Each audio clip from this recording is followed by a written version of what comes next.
Good morning and welcome. I'm Robin Finicum with the Nonprofit Institute, and I'm joined by my coworkers Kyle Keebal and Kara Fogarty. We have over 30 people taking a deep dive into the subject of fundraising, which undergirds nonprofit sustainability. NPI is pleased to offer this training for free and in a virtual environment to keep us all safe. In the new year, we've scheduled classes on a variety of topics for every month from January through July. These classes will be virtual and free as well. Look to NPI's website and newsletters to learn more about the upcoming training schedule. This session is being recorded. Both the slides and the recording will be made available to you in a week or two following the class. We ask you to use the chat room for your comments and questions. And with a little luck, you'll be assigned to breakout rooms for further discussion. There will be two stretch breaks during the class. So, who will take you on this journey today? Rachel Warner, the owner and CEO of our RBW Strategy, is our instructor for Vision in Fundraising class. Rachel has extensive experience in the corporate, nonprofit, and public sectors. She has honed her expertise in the life cycle of grant activities and currently provides fundraising, project management, and strategic support to nonprofit, public sector, and for-profit clients. Now, if you're wondering if she can be this well-versed, listen to this. Rachel and her team have garnered over $160 million for nonprofits and have managed nearly $2 billion in grant funding. Wow, this girl definitely knows her stuff, and she's planned a very informative and interactive presentation for you today. So without further ado, Rachel, I'll let you take over the program. Okay, well, thank you. Well, first I'm going to get the slides up so that we can all be on the same page. And so just bear with me a second while I get it into... all right, so is everyone seeing the slides? Are we good? They're not full screen yet. I'm not full screen yet. Okay. So put it on the slideshow, little icon down at the lower right. Okay, let me... That's working. It's working now? Yes. Mm-hmm. Okay, perfect. All right. Oh, and I guess my video turned off. All right, there you go. You know, technical challenges. So good morning, everybody. I hope everyone's having a very nice Tuesday. The sun is shining. I hope shining near where you are as well. So that's always a good thing. So welcome, and I'm really glad that you'll be joining me this morning. So last February, it's hard to believe that, you know, last February we did this in person at the conference. I know that there were a lot of questions because I started to do a smaller session on nonprofit, you know, cultivation with funders. And, you know, when Kara approached me afterwards, she said, I think that people really want to do a deeper dive into this. So this is that was the genesis for this. And of course, it would have been great to offer this in person, but I think that we can have an interactive and interesting session online. And I want this to be fairly informal, where I want you to feel like you can participate, ask questions, and be engaged in the process. There will be 2 breakout sessions so that you'll be able to interact with some other folks. And also we're going to have 2, as Robin mentioned, stretch breaks. So that way, you know, everybody can kind of take a break, have a snack, bathroom, what have you, just so that we can make sure that we use the time effectively. And I know that the time for this is supposed to go until 12:30, but I think it'll probably end closer to noon. And I'm going to leave the time open for questions and also just, you know, see if there's anything else that you'd want to discuss. So can definitely do that, and we can unmute ourselves for that. So let's talk about vision and fundraising, nonprofit sustainability. So when I did this session last year, it was a very different story. And it's amazing to see how many changes have happened in the sector since we began planning in January and February of 2020.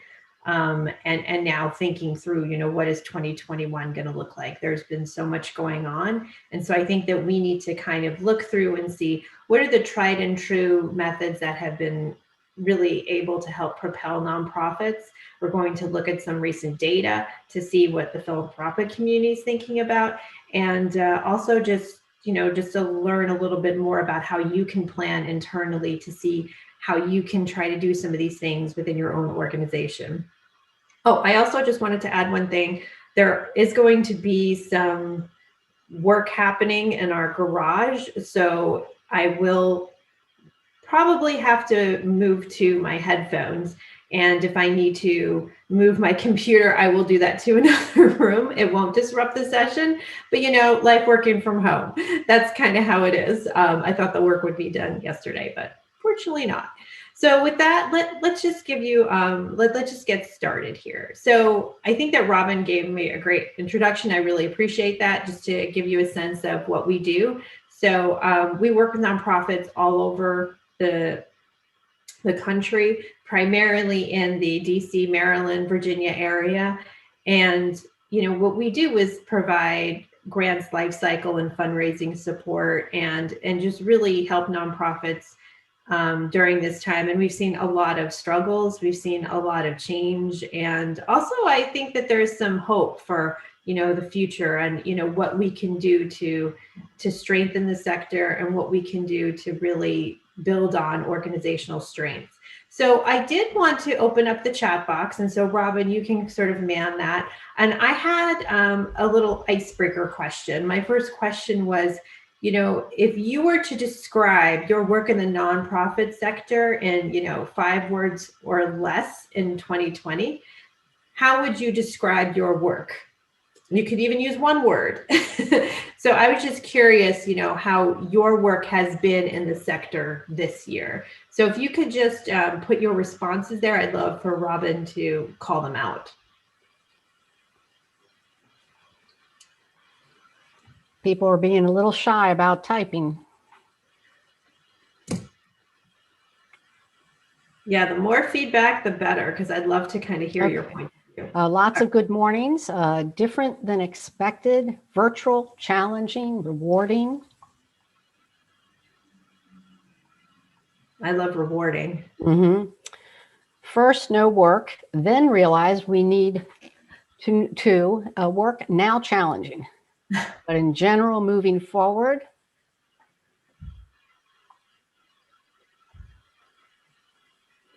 Great. Still trying to get grants. There we go. That hits it right on the head. Yeah. I think that's going to be a challenge as well. Rachel, I want to ask you if you can enlarge your slide a little bit further so it takes up the whole, see, on the upper right where you have options, the upper right of your screen. Yeah, see if we can get that to be full screen. Okay. Okay. I'm just trying to see if I can display. Yeah, okay. Yeah, we're still seeing the controls, but so someone said frustrating. That certainly sums up for a lot of people. And another is most challenging job, yet amazing to still be connected. Yes, Zoom has allowed us to do that. Mm-hmm. Let me see if I can hide the presenter view. Mm-hmm. E. Okay, that good? Oh, there it goes. It fills the screen. Yes. Okay. Dominates the screen. Okay. Okay. Yeah. I mean, I think that even though there's been a lot of challenges, I do think that it is a time to show your strengths and to show how you're trying to get through some of these challenges as well. So I'm glad that you're seeing that. And I mean, this has really put us through our paces. So I definitely feel that. And is there anything else, or should we go on? I think we're ready to move on. Okay, so let's go through the agenda of what we're going to talk about today. So basically, I've broken this presentation up. It's primarily into 3 parts. So parts 1 and 2, which is really talking about what is stakeholder engagement and what are the challenges that have made stakeholder engagement a little bit more difficult, and also talking about the types of stakeholder relationships. That's going to be the first part. So that's where we're going to dig into that a little bit more. Then we're going to have a break, and then we're going to talk about the engagement life cycle, and we're going to talk about the different components of that, and how to engage different types of funders and different types of stakeholders based on who they are and how they support your organization. And then we're going to have another break, and then we're going to wrap it up and talk about how you can do this within your organization and also leave room for questions. So let's get started. Okay, so so this is my next chat question. So I want to find out more about you. I want to know if you could tell me, well, I see your names, but maybe if you could, in the chat box, the name of your organization and what you're hoping to get out of today's session. And you can keep it brief, but I just wanted to get a sense of, what you think, what are the low-hanging fruit, what are the greatest things that keep you up at night, so that I know, what's going to be important to focus on. So Robin, you can just read them out, and I'm going to actually write them down in my notes just so that I can keep them as a reference. Well, there we see pure play every day, and sustaining income is the concern. Mm-hmm. Sustaining income. Mm-hmm. Center for Life Enrichment, and or is seeking strategies for fundraising to help their organization and Special Olympics if we ever get back to normal and are able to have our golf tournament fundraising. Another, Teresa Thedman from Jefferson County Public Schools, wonderful. Fostering relationships to funders. Ivy and Pearls, reaching out to community might not otherwise support our organization. Charles County Public Library. Any new fundraising outside events? So I'm interested in grants. And Charles County Public Schools is asking for new strategies to support new donor solicitation. Promise Research Center. I'm new at fundraising outside of events, so I'm interested in grants and other funds, how they can be raised. VIP Mentors, fundraising recruitment of volunteers in these challenging times. Let's see, Southern Maryland Community Resources, challenges and sustainability in times of hardship. And the list goes on and on. Okay, and I think that what I'm seeing are just some trends, and then maybe thinking about fundraising in a new way, thinking about fundraising during the time of the pandemic when you don't have the ability to network and engage folks like you did previously. So I'm seeing that as a common thread with my own clients and just from other nonprofits that I've spoken with. So I definitely think that these are in line with what I've seen, and hopefully we will address this when we go through the presentation, because I do think that it's important to stress that while it is important for the financial sustainability, there are so many other different types of stakeholders that you want to think about, that we want to make sure that we're engaging them as well. So let's move on. So part one, why does engagement matter? So let's first talk about, who are I'm going to call them your organizational ambassadors. So who are those that really support your organization? Who are those that are going to stand by and help you through the different campaigns, and who are going to really try to build up your organizational strength, your programs, and be there for you when you need them the most? And so I kind of look at this as like a nesting doll. We all know those Russian nesting dolls where, you keep opening and opening until you get to the one that's in the center. So that's how I sort of see the layers of support. And of course, that this can vary. You might have people in multiple roles, like you could have a board member that's also a volunteer. So this is just sort of a generalization to make you think about how these types of stakeholders are engaged within your organization. So first you have staff and board. Obviously staff are getting paid, and also they're most committed because they work mostly with your target population. They're really the ones who are carrying out the mission. And the board is there because either they might have been served by your organization, they might have a long-standing financial support for the organization, in what you do, but they're going to be the next level of support to really make sure that the governance, administration of the organization is running smoothly. Then the next level, you have your volunteers. Volunteers are providing pro bono support, and that could be in-kind volunteering, could be, helping out with a food drive. It could be helping with your program administration, any number of things, but they're donating their time and their expertise to really enhance the work that you're doing. And funders obviously have a financial investment because they want to ensure that their priorities are being met by what your organization does. And so that is a next level of support. So they really want to make sure that they're investing in the work that you do based on, any number of factors. And then you have others like elected officials. Elected officials could be advocates for your work. They could be strong supporters and really help ensure, perhaps county contract support or help with other government funding sources, and also just develop task forces, which you might be members of. And then you have your programmatic partners. So your partners could be referral partners that refer to your work and vice versa. Especially if you're providing support to the same target population, and also those that you might have a collaborative relationship with. Maybe you're working on a grant together and trying to get joint funding. So there's a number of ways that those peer organizations can provide support. And then on the outside, you have the public.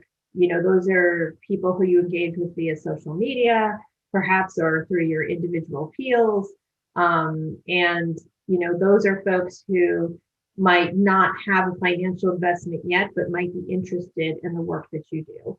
And then you also have the media, who are able to provide that additional level of public relations support, perhaps on a campaign or event that you're doing, to make sure that it's more widespread in the community and that they're, engaged in a different way.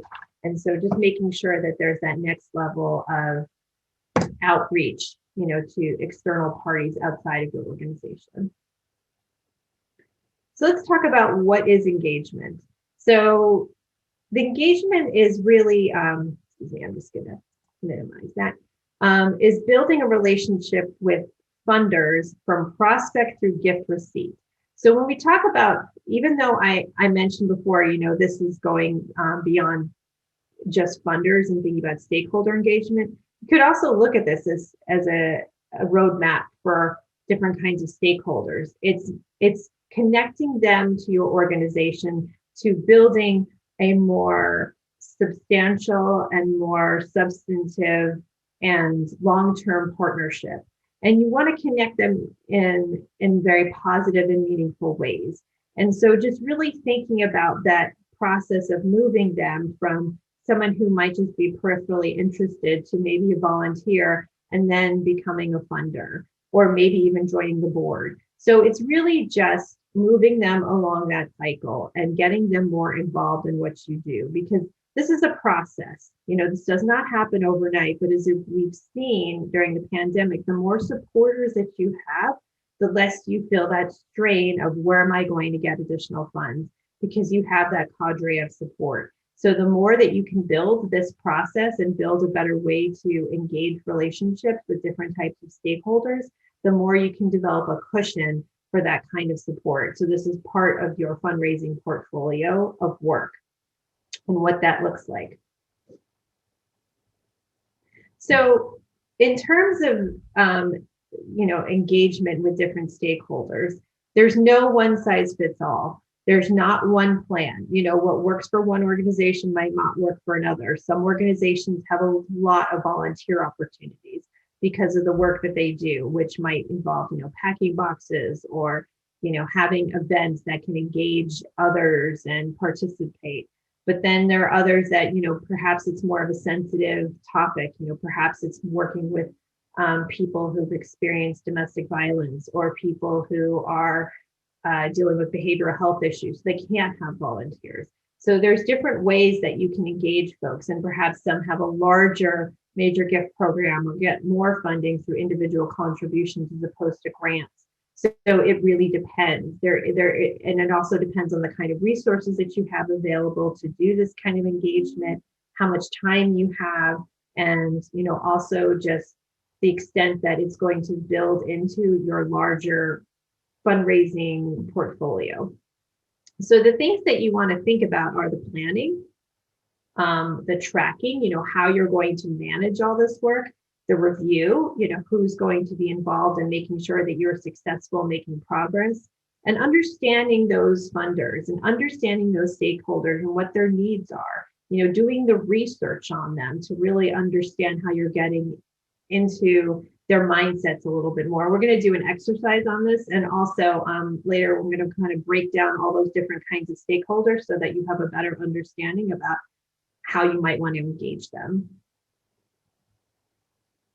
So one thing I want to think about is, this is another chat box if you're interested in adding a little bit more. But I think the first thing we want to think about is people are compelled to contribute and support your organization based on the work that you do.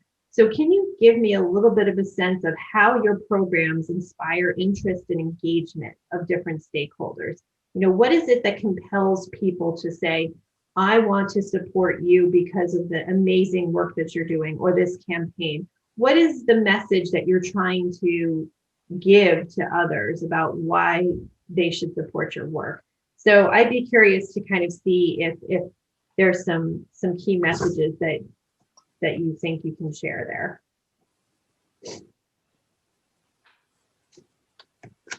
And I'm sure you all do different work here.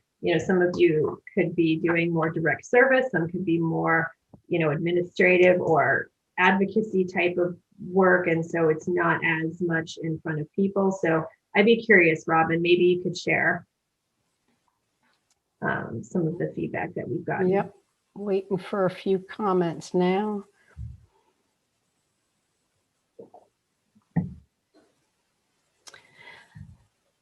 So some keywords: poverty, Haiti, jobs, farms, minority concerns, police and community engagement. And then Carmela says, we work with youth, health issues, education, minority business support. I'm hearing a lot of things there that would definitely be of interest to funders now. And that's great. So I think that, we're going to get into this, but understanding the key to the kernel of what you do is critical. Anything else, Robin? Yes, Teresa's making the point, all people have human dignity, including those with disabilities in the larger community. Play is fun and necessary. From Patty Stein, she helps you understand that with her organization very well. Great. And making sure all students get a quality public education, addressing racial equity.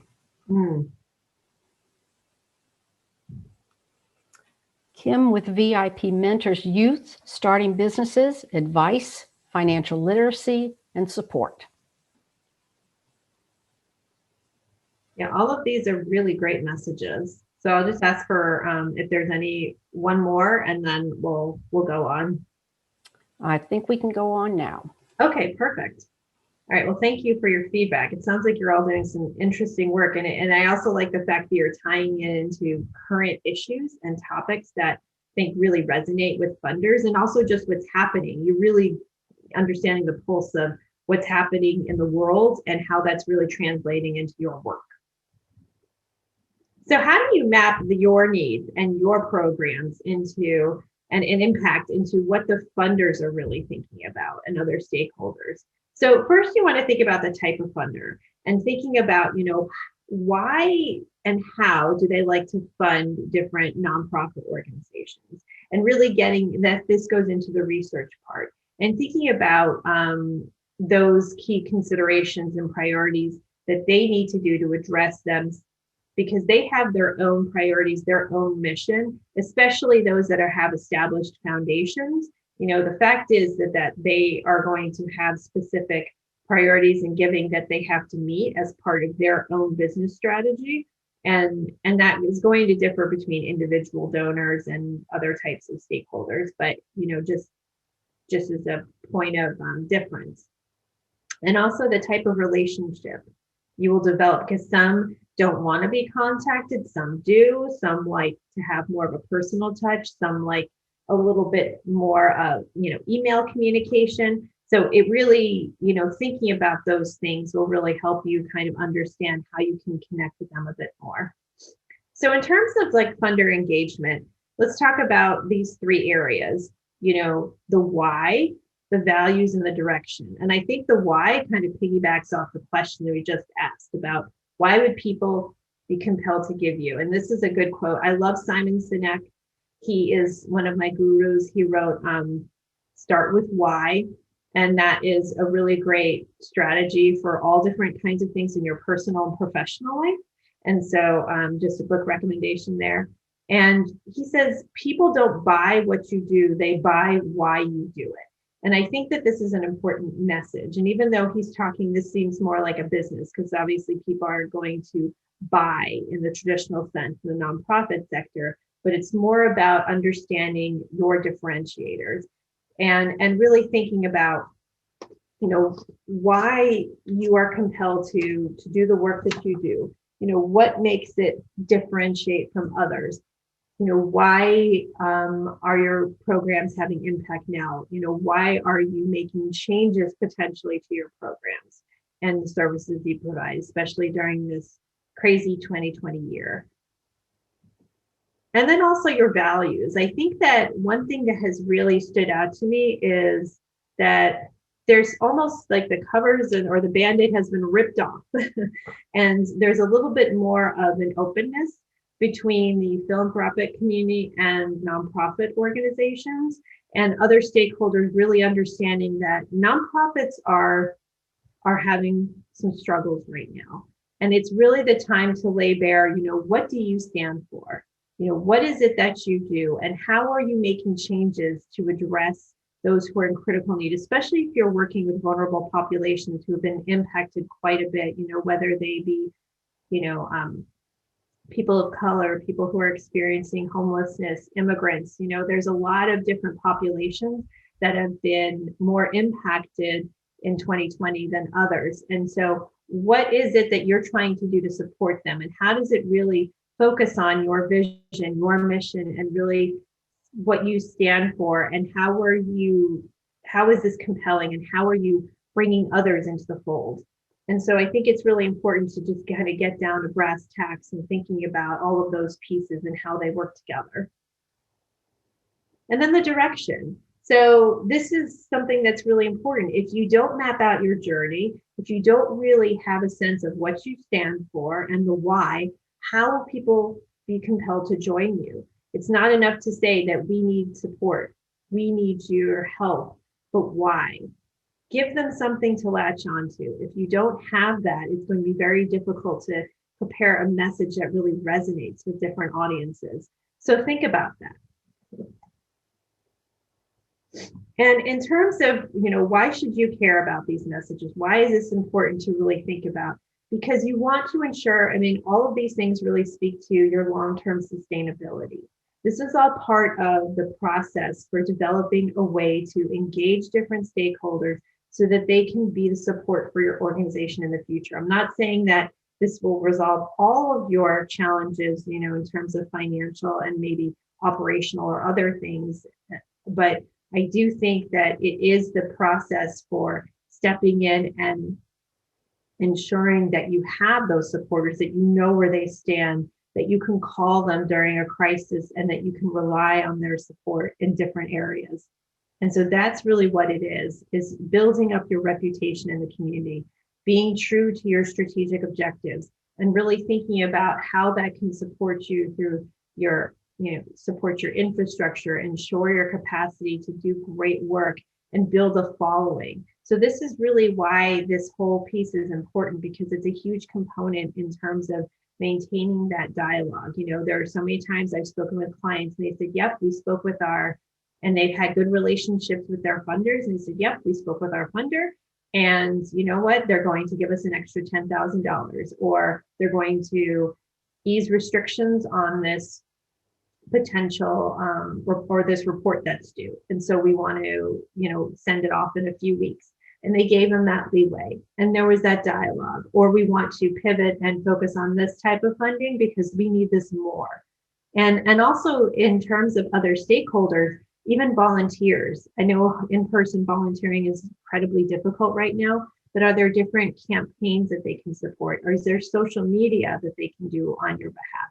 Are there other administrative tasks? Are there other things that they can do, virtually that can really help support your organization? Or, and also reaching out to those advocates, those elected officials. And those are the kind of things that you can do to kind of build off some of that momentum, to create that space to show that we're working together, we're trying to resolve these issues. And speaking of that, let's talk about what's going on in 2020.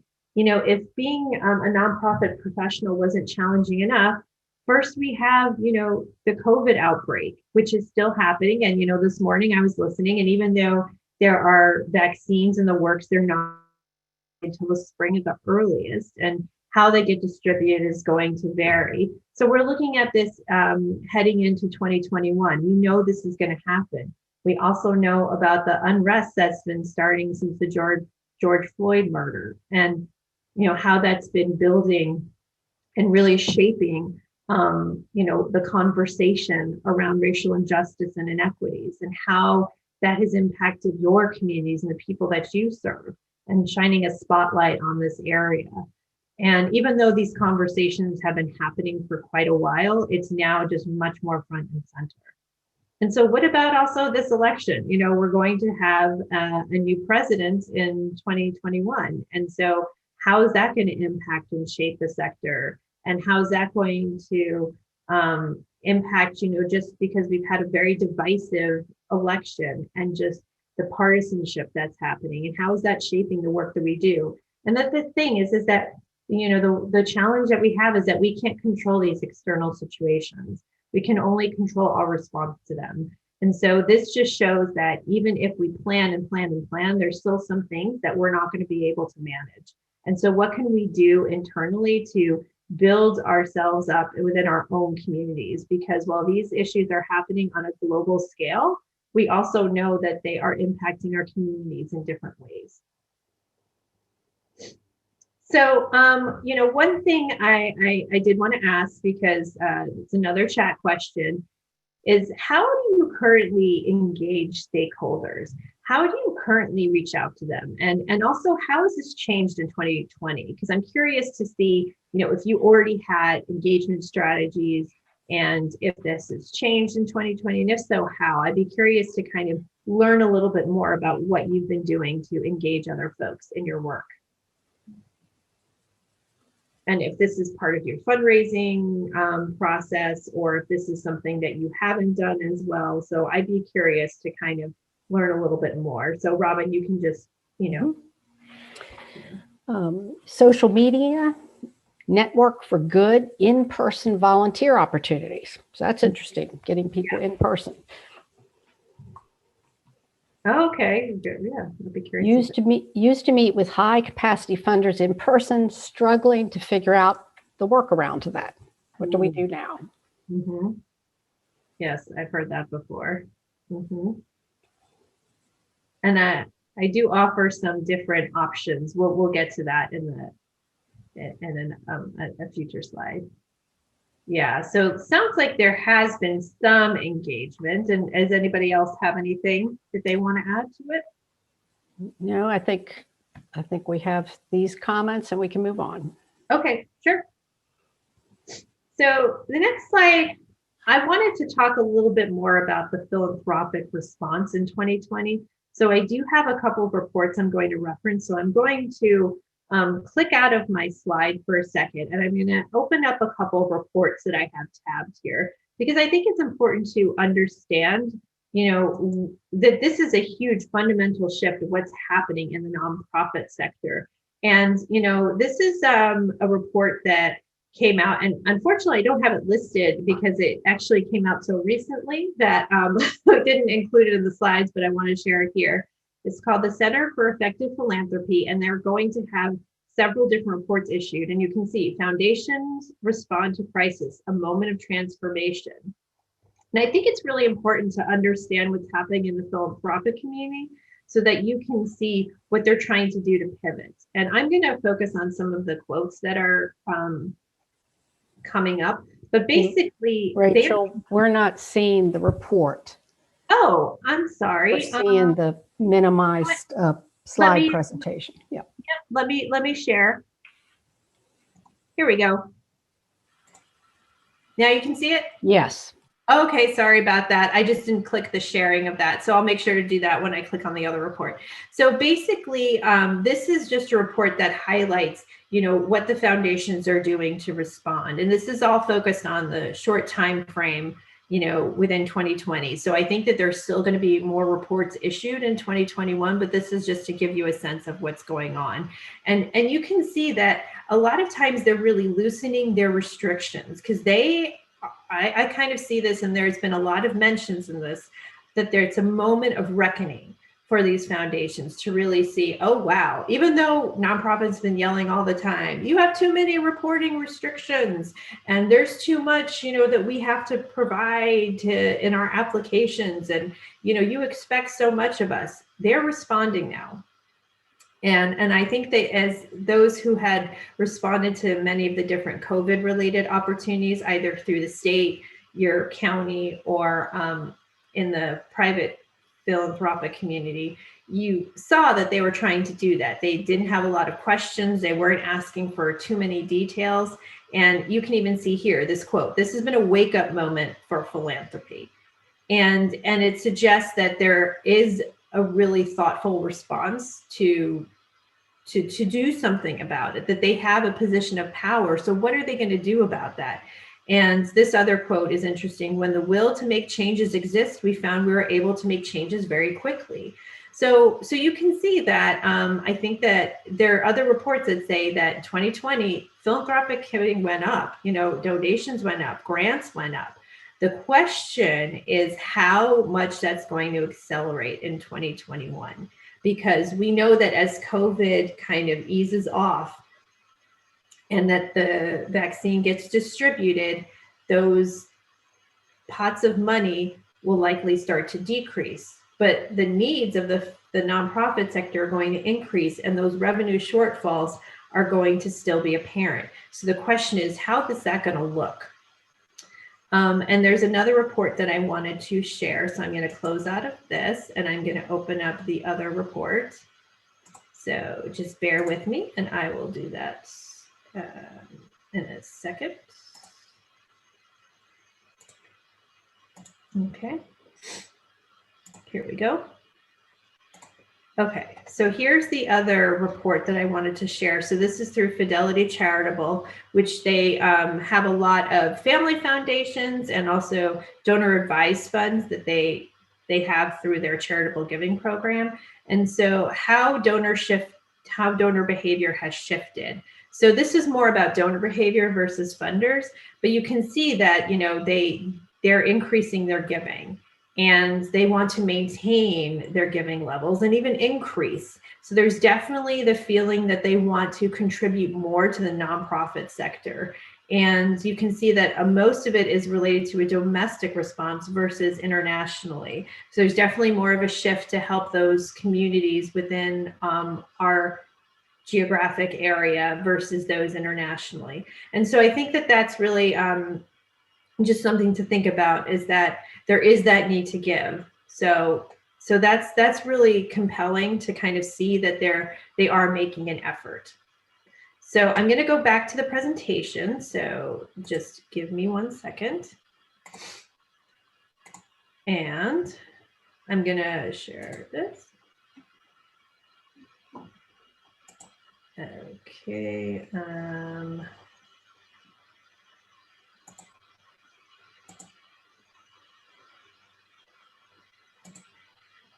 Okay, we're good? Yes. Okay, perfect. All right, so this is all just to show you can look at these different reports if you want in your own time, but they just to give you a sense of how the philanthropic community is responding, because I think it's important for you to see the trends because that can also help with your strategic planning efforts, and also share, with your board or other folks who might be interested, because I think it gives you that understanding. And so, this is kind of piggybacking on what I just said, was that the changes in the philanthropic sector is that there are more COVID, there are more racial equity and injustice opportunities available. And some of them are being earmarked for specific organizations, especially in the corporate sector. They seem to be giving out more money, but they are not necessarily going through their corporate foundations, or they're going through their corporate foundations, but they're earmarking it for specific opportunities, but just goes to show that they are trying to build in more of that kind of support. And even within their own, large corporate model, trying to build in that focus within their own businesses.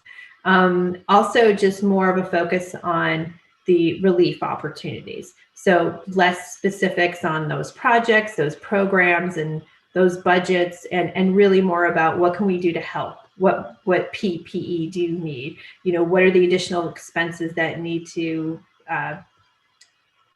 be supported through additional funding? And what's also interesting is that some funders are just kind of staying the course. They're not necessarily doing that much now that's different from what they did before. So it is a case-by-case basis. So it's really doing your research to understand, and also connecting with your donors to see, what they're looking like, because they might have had some personal challenges as well. Especially some of those smaller family foundations, some of the high net worth individuals, they might be experiencing some hardship as well. And this is the question, the $1 million question: what does this mean in the long run? Well, as I said, it's a case-by-case basis. There's a lot of unknowns that we have this far, but there is a commitment to the nonprofit work. So that's really positive. So I think that's something that we can hold on to. So now it's just a question of figuring out, doing your research and really developing those relationships so that you can at least have an understanding of where they stand, because that's really what the unknown is. Where do they stand? And the more you can get to that answer, the more you can project, the more you can plan, the more you can build in some of those, the financial picture of how things are going to look for your organization. And so with that, before I start part 2, I just wanted to see if there were any questions before I move on.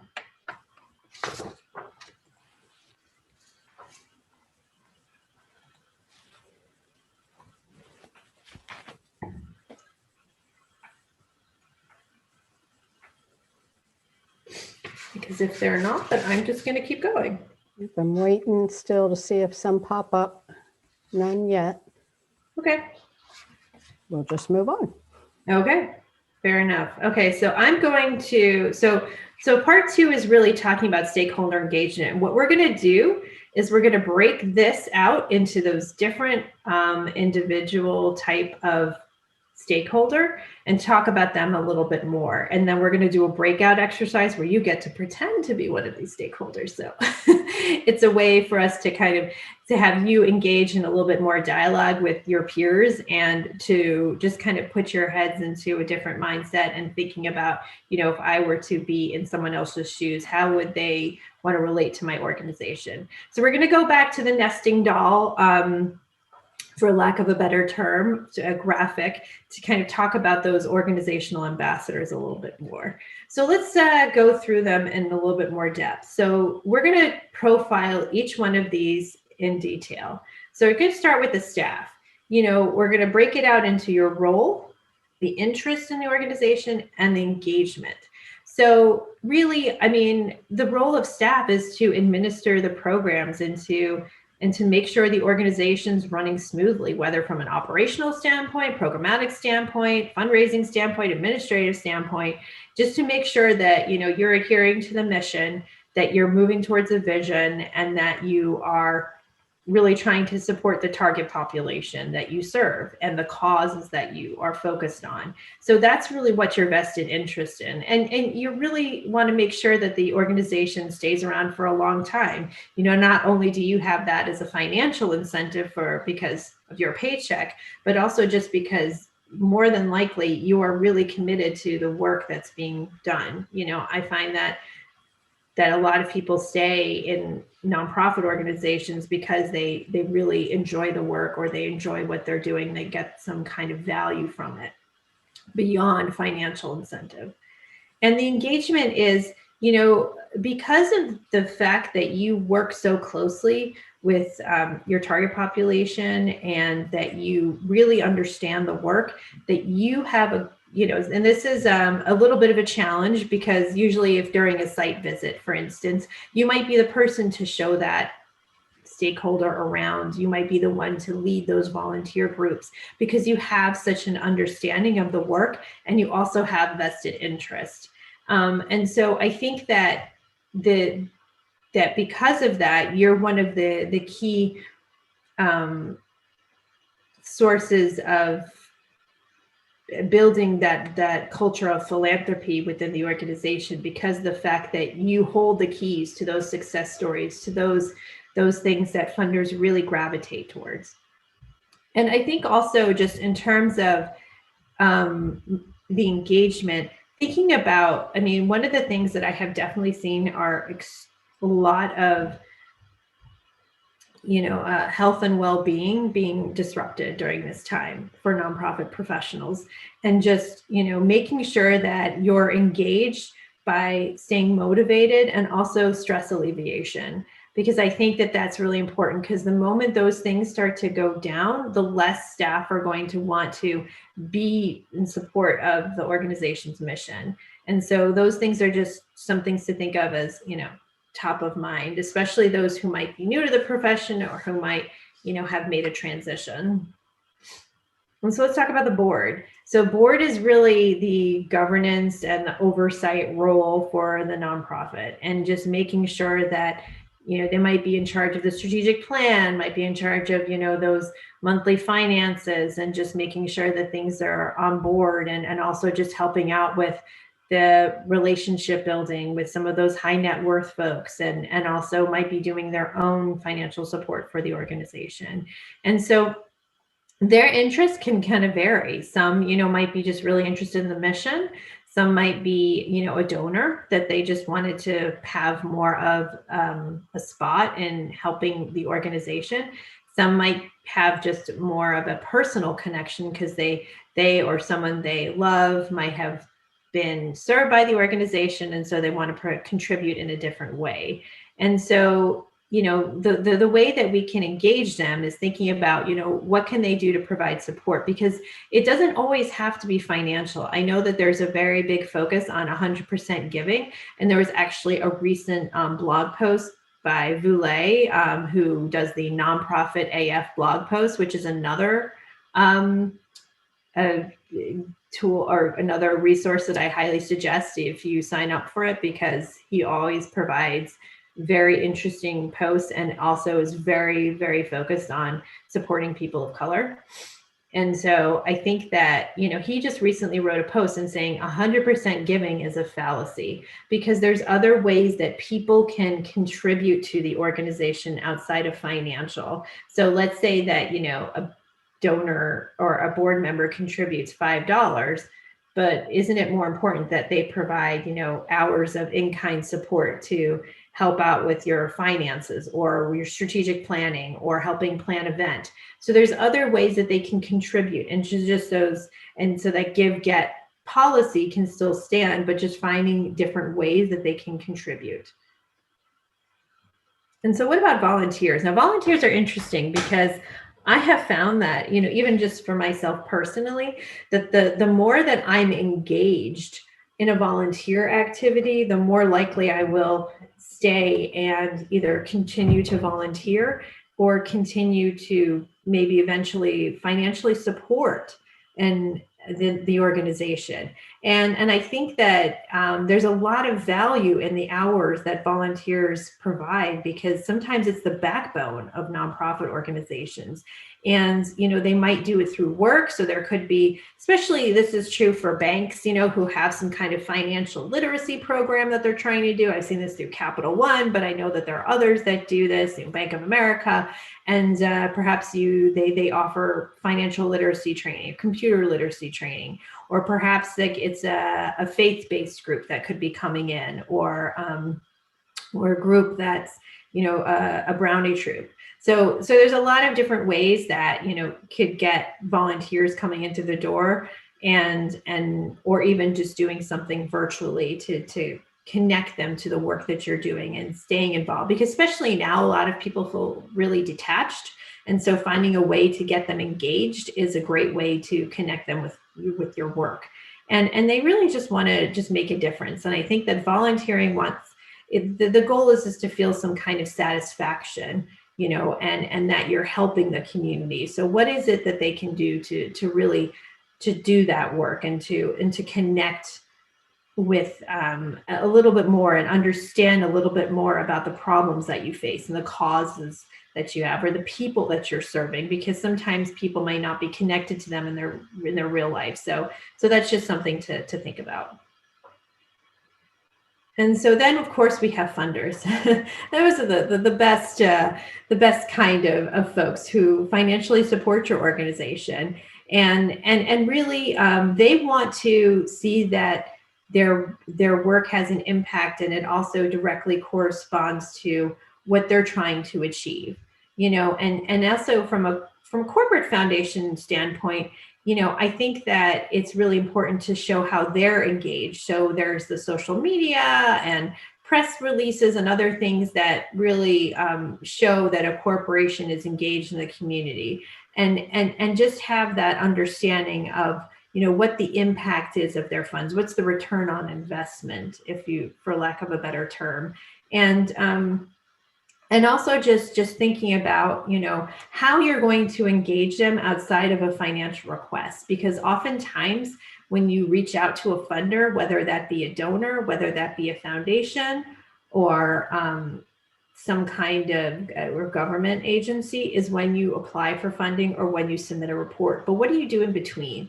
What are you doing to engage them in a way that lets them know that their work has made a difference? And so how are you trying to find a way to do that? And let's talk about peer organizations, because I think that what I have seen is that peer organizations have been really critical during this time, because a lot of you are just working together because you realize that you need to develop the solutions yourself, because you're all kind of struggling in terms of trying to manage and pivot from your normal operations. And how are you learning from one another? And really, it's within your own self-interest to connect with those who share the same type of target population or geographic area, or however it is to really build on one another's strengths. And so, engaging them either through co-located programs or through referrals to different work that's being done within other organizations, working groups. As I mentioned before, there's sometimes established county or statewide task force or working groups that you can engage with them, and also collaborative funding opportunities, because there are opportunities for you to get additional resources. Can you build off each other and each other's funders, and show that we can make more of an impact if we work together on this particular initiative? And it's a great way to kind of show that you're trying to find a different way to leverage those resources.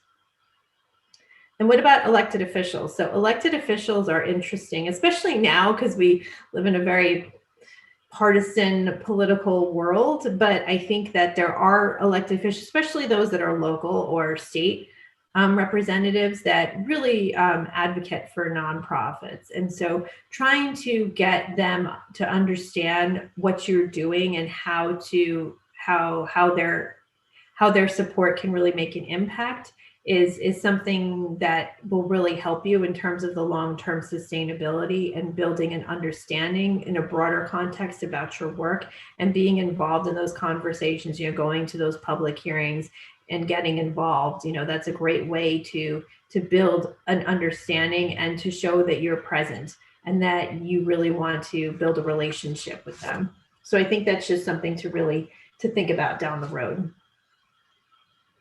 And then of course we have the public. So the general public, we talked a little bit before about, social media tends to be the way commonly how people might hear about your organization, or it could be through, a volunteer that might say, hey, I just did this great volunteer activity with this organization. It could be a board member. So there are people who hear about your organization, but they haven't quite been involved yet. And so what are those opportunities to kind of leverage the ambassadors that you have to kind of build that public into perhaps a potential funder, or perhaps into a potential volunteer? So there's different ways that you can think about building that up, because building a social media following it can be a longer effort than you think, and it might not be successful from a fundraising perspective. I kind of look at social media campaigns as more of an outreach effort and marketing effort versus a fundraising. So, we know that Giving Tuesday is coming up, and I see that as a way to get people aware of what you do, but I wouldn't expect a windfall of funding. So just something to think about, as you start putting together Giving Tuesday, and thinking about, how do you want people to engage in your organization? And it may not be just financial. It could be other ways to get them involved in what you do. And what are those compelling messages that will get them interested in your organization? What is it that's the why that will bring people in? And then of course there's the media. So you have, community papers, there's radio, there's other ways and social media to get people interested in your work. And so are you connecting with some of those outlets and just being, aware of, how those reporters or those folks who might be able to share more about a specific campaign or event, or just a little bit more about your work, so that way you can garner a little bit more attention to those specific issues.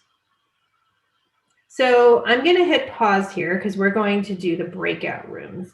So what I have done is that Robin and her team have done is we've broken this out into 5 different breakout groups. And so basically what I want you to do is to think about this.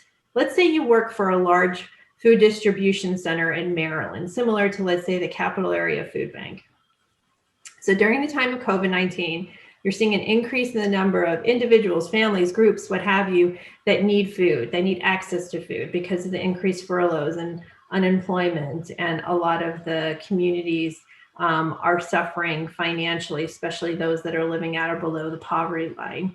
How do you engage stakeholders to become more involved? And what is your plan of engagement for the rest of 2020 and 2021? So I want you to think about this, but coming in from a different mindset, either as a funder, a volunteer, a board member, the public, or a peer organization. So those are the different peer groups. So you'll be assigned to one of these peer groups, and you want to think about that from that particular vantage group. So breakout group 1 is going to think about it from a funder standpoint. So if you were to answer those questions about how do you engage stakeholders, what is your plan of engagement, how would you do that for funders?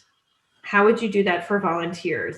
And so this is just something, an exercise into thinking about engagement and thinking about, what are the key areas you want to focus on. So Robin, should we start to break out? We're going to take them there, and we have combined public and peer organizations into one room, simply because of the numbers of people. So let's see if we can get them there. I don't want to leave anybody.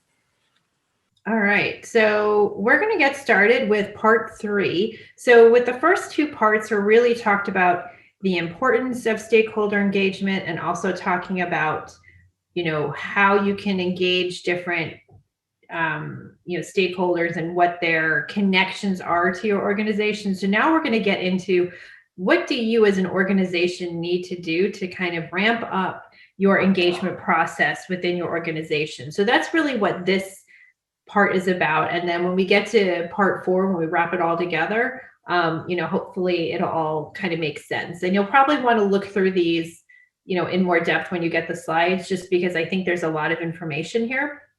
So this is really taking it to the next level. So the first thing I want to do is talk about the engagement life cycle. And again, I think that this goes beyond just donor or funder engagement, and it really thinks about the different stakeholders. So you can see there's 6 different phases, if you will, to Rachel, engage. Yeah. Rachel, I need you to share your screen again.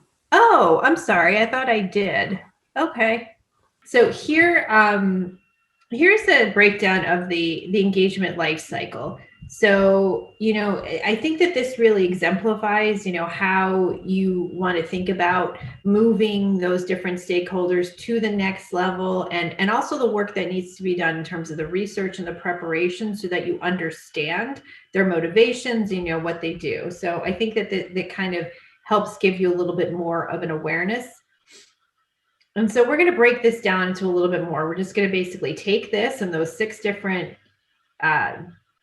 levels or phases where they might be within the cycle and breaking that out a little bit further. So to recruit, inspire. So that's really the background research. That's really identifying the prospects that you have, identifying, who might be willing to give to your organization. And really, maybe you might need to segment those into those that might be major donors versus those that are foundation funders versus those that might be individual contributors, perhaps those that could be volunteers, and really thinking about who are those prospects.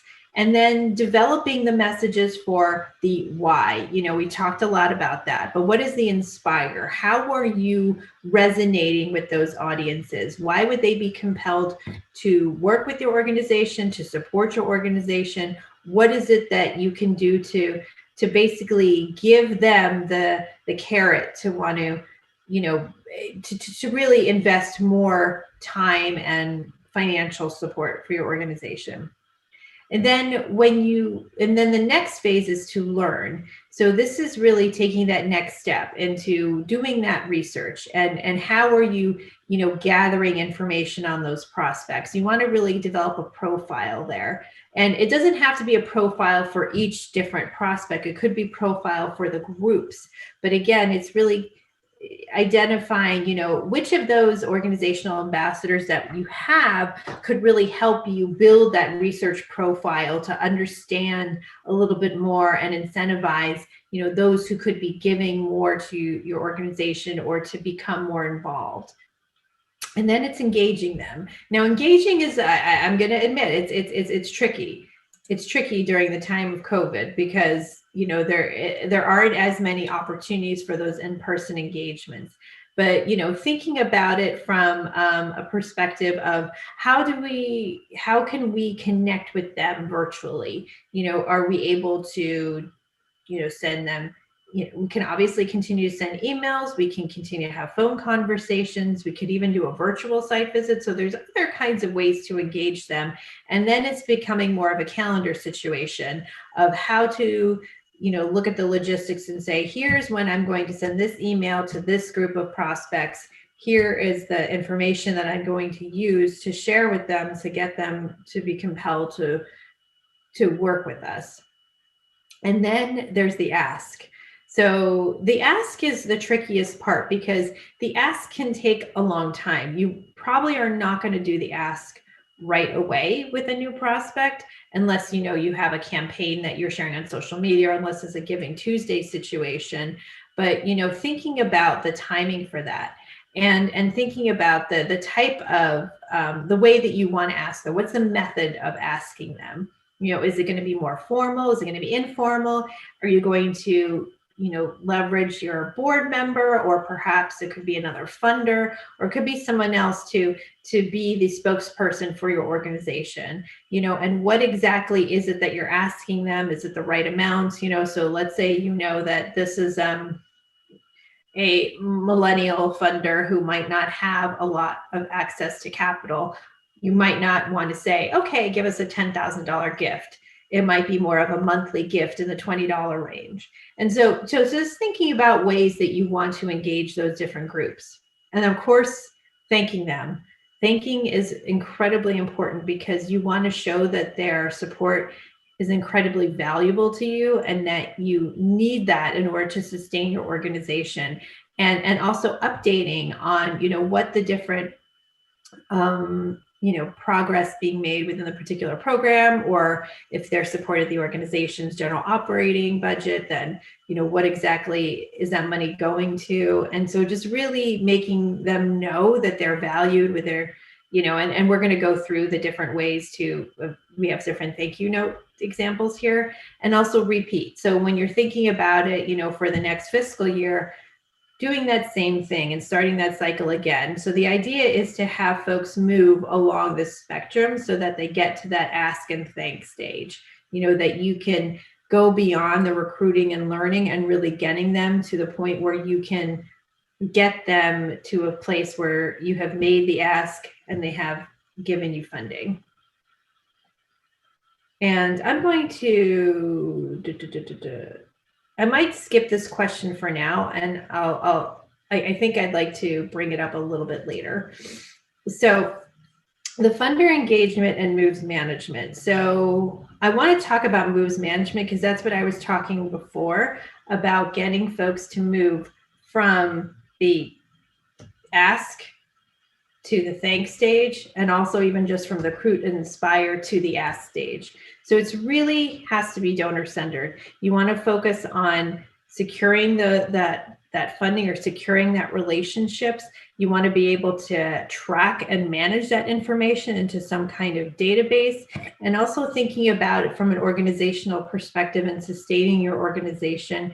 How is that really improving the sustainability? How is it really thinking about building out the support for what you do, and also just being flexible and thinking about, some prospects might not be as responsive, and so how are you building that into your profile? So it's really just thinking about the moves management is just moving from one phase to another and how you're tracking that. And so that's just something that you'll want to think about a little bit further, and you thinking about the different elements that will be needed to track that information within your own organization. And so I think from an organizational standpoint, how is funder engagement really beneficial to your organization? Obviously, from a fundraising standpoint, you always want to have a pipeline, and you always want to be thinking about retention and thinking about those that are currently funding your organization. How do you retain them at the same level or move them up to a different dollar amount? Can you move them from an annual donation to a monthly donation?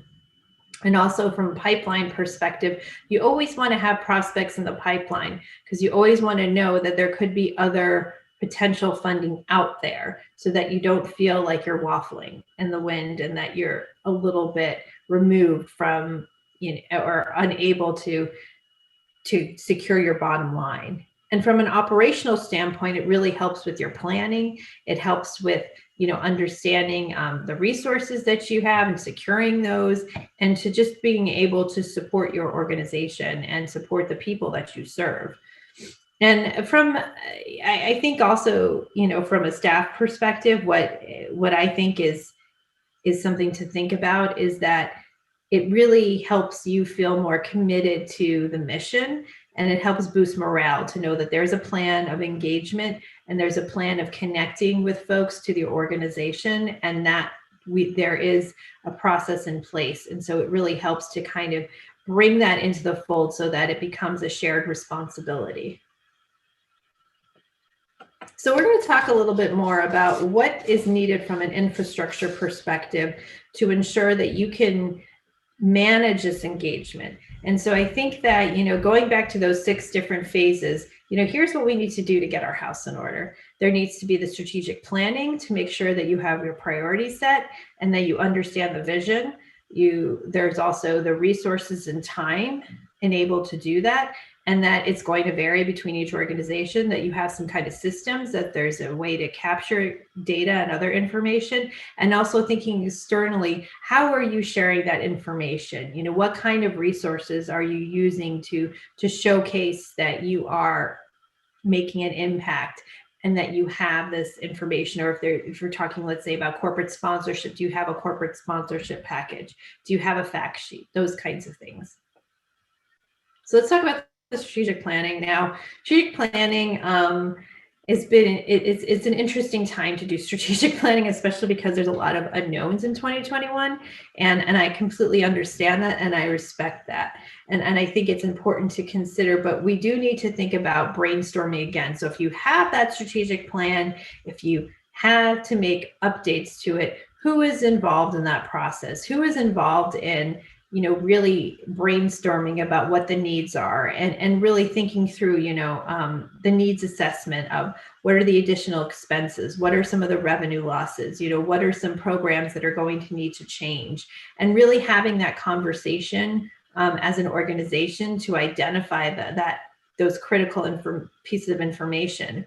And you might have, you know, the notion that this is going to be our 3 to 5 year plan, but we know that things change. And so having some ability, some room to modify this, you know, you might have your plan in 2021 and it might change in the future, and it might even change within 2021. So how does that going to look? You know, and really thinking about, is your vision still the same? If your vision is still the same, then that's great. There's no changing that. But then what about your strategic objectives for the year? What are your priorities? What are you trying to accomplish? What do you need to have happen? And then that's going to impact your fundraising, because once you understand your needs, are your fundraising goals different? Is the way that you pursue fundraising different? Are the different fundraising categories different? You know, for instance, if you receive 20% of your revenue from grants, is that going to have to go up to 30%? Do you see that there's a need for that? Are you starting to make changes into how you're going to receive different funding, or what you're going to go after? You know, and that's going to impact your fundraising activities.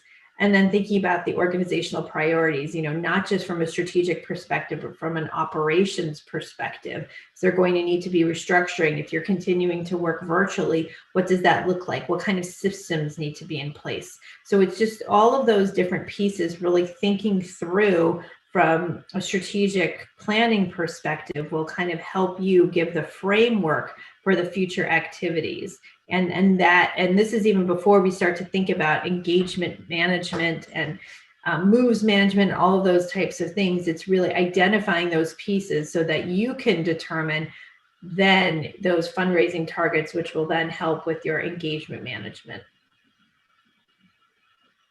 So this is something to think about in terms of your engagement strategy, you know, thinking about how you're going to connect with those different prospects, funders, other stakeholders, you know, thinking about, are they new or lapsed?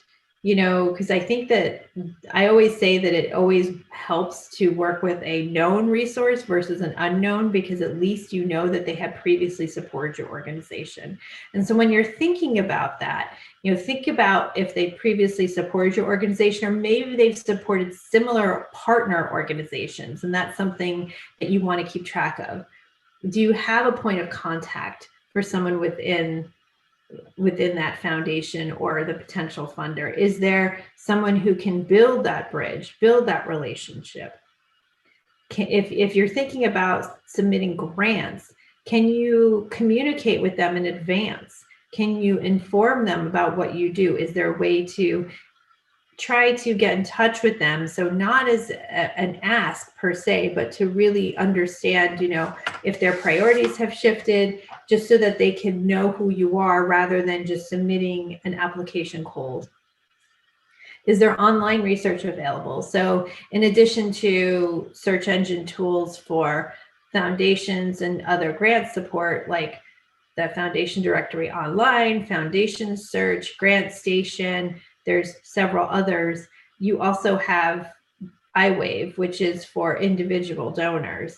And so are you able to leverage those resources, the databases, to kind of do a little bit more digging? And is this a specific opportunity? Are you going to perhaps do a capital campaign? Or is this just for general operating support? Or is this, going to be for a specific initiative? So really identifying that type of financial support that's needed. This again goes to your needs and identifying what your needs are in 2021. And then how are you going to build that relationship? Is it going to be a call? I mean, obviously in person, not so much, but is it going to be an email? Is it going to be a letter? How are you going to connect with them? And so those are all pieces that go into your engagement strategy. And so thinking about, your engagement strategy, you kind of look and they say, oh, there's a lot of different pieces there. Yes. But how are we going to break that down? Who is going to be responsible for the different elements? And these are based on a number of different factors, and again, this is really dependent on your organization's capacity. It's also the time that you might be able to allocate for that. And I would even say that an hour of engagement or relationship management a week is a great start, because at least then you have the building blocks, because that's 4 hours a month, that's 52 hours a year. So, I think that that's something to really think about, that even a little bit of time is better than nothing.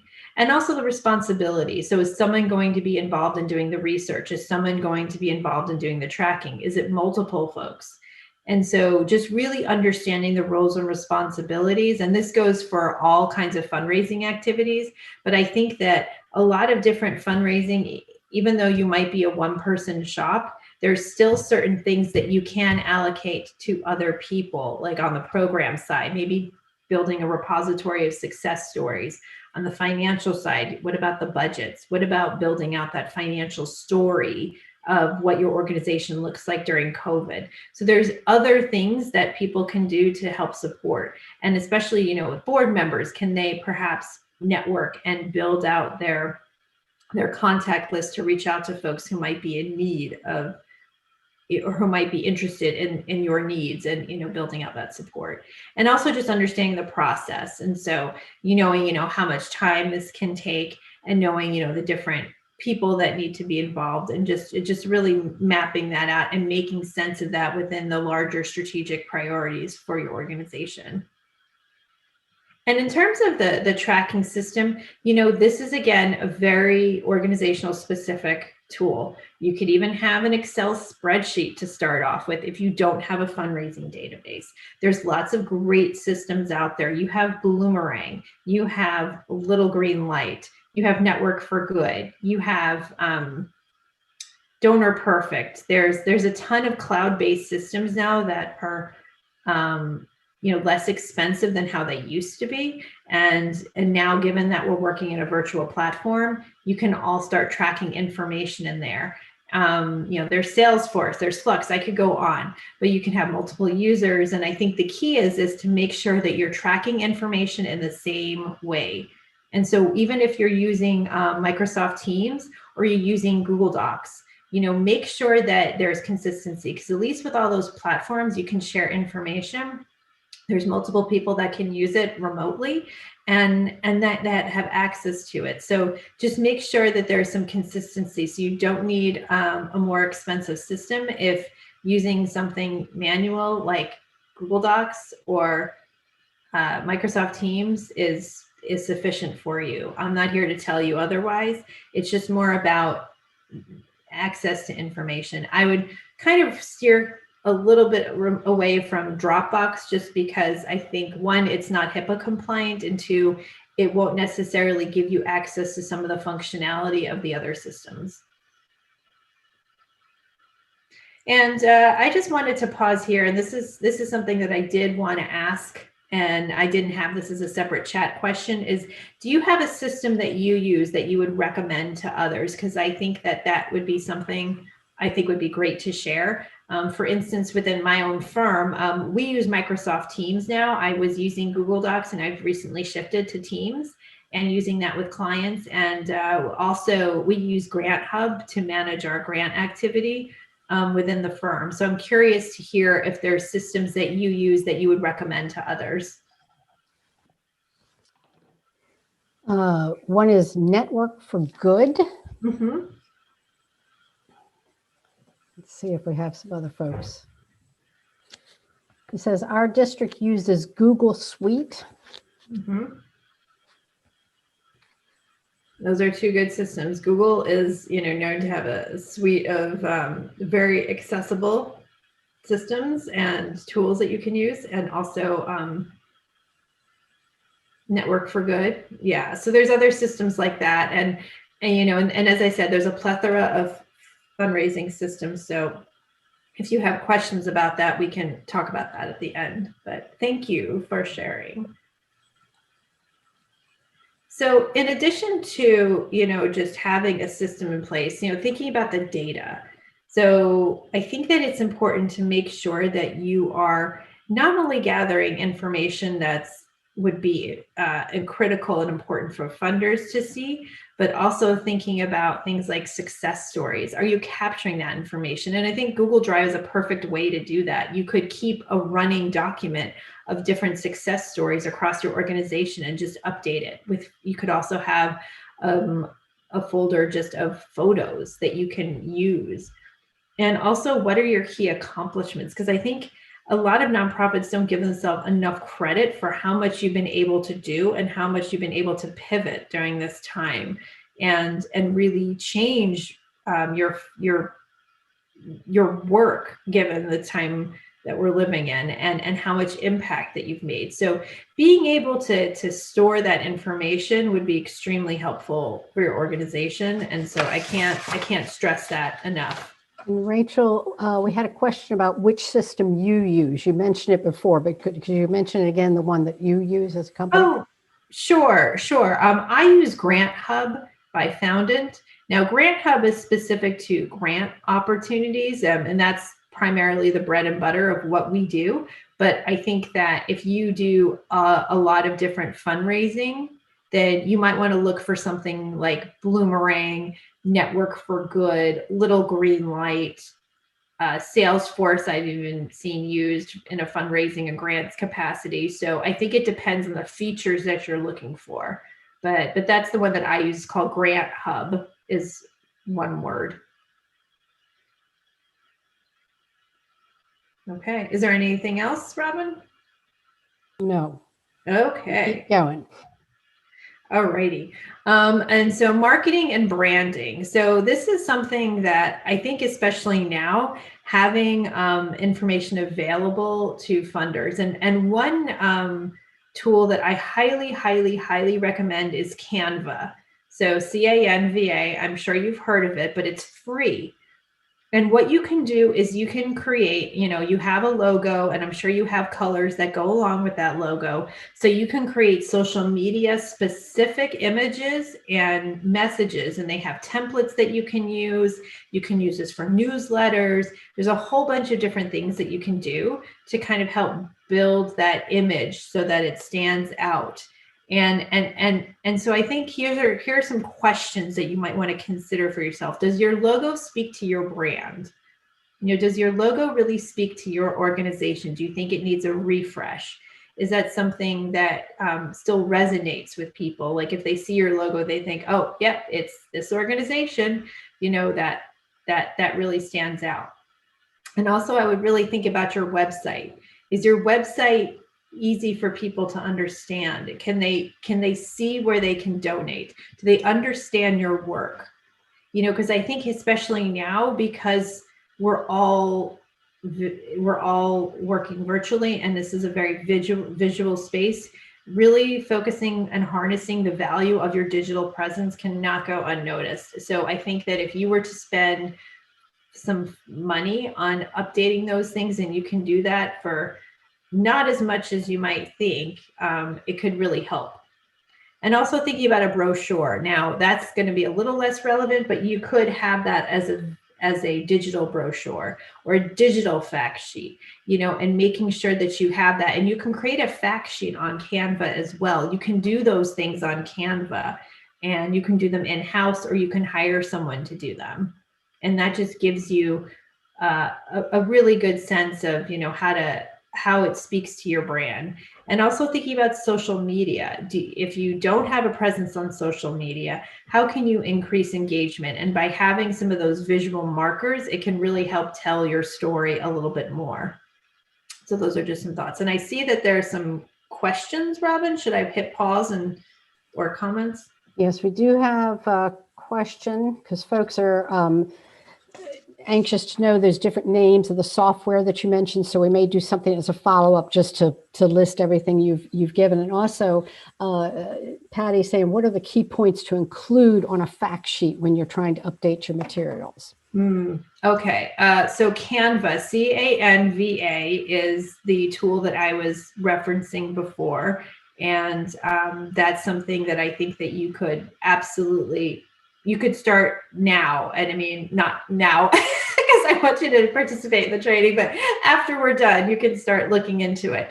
And in terms of the fact sheet, I think that's going to be very organizational specific, but I think that definitely having infographics. So let's say that you have, if you want to document a statistic, let's say, like 1 out of 3 children that go through Montgomery County public school system, will receive free and reduced lunch. That's an infographic, like, so you can color in one child and let's say there's 3 in a row, and then you can have that statistic underneath.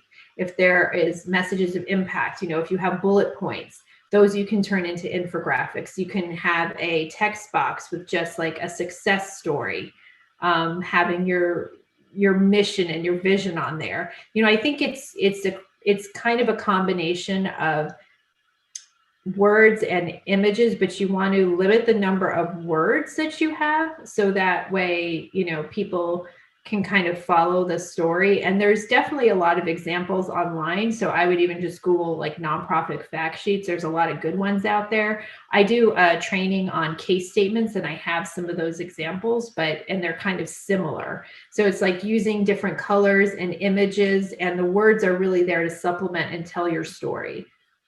So I hope that helps. Any other questions? Nope, we're good to keep going. Oh, righty. All right. So then let's get going.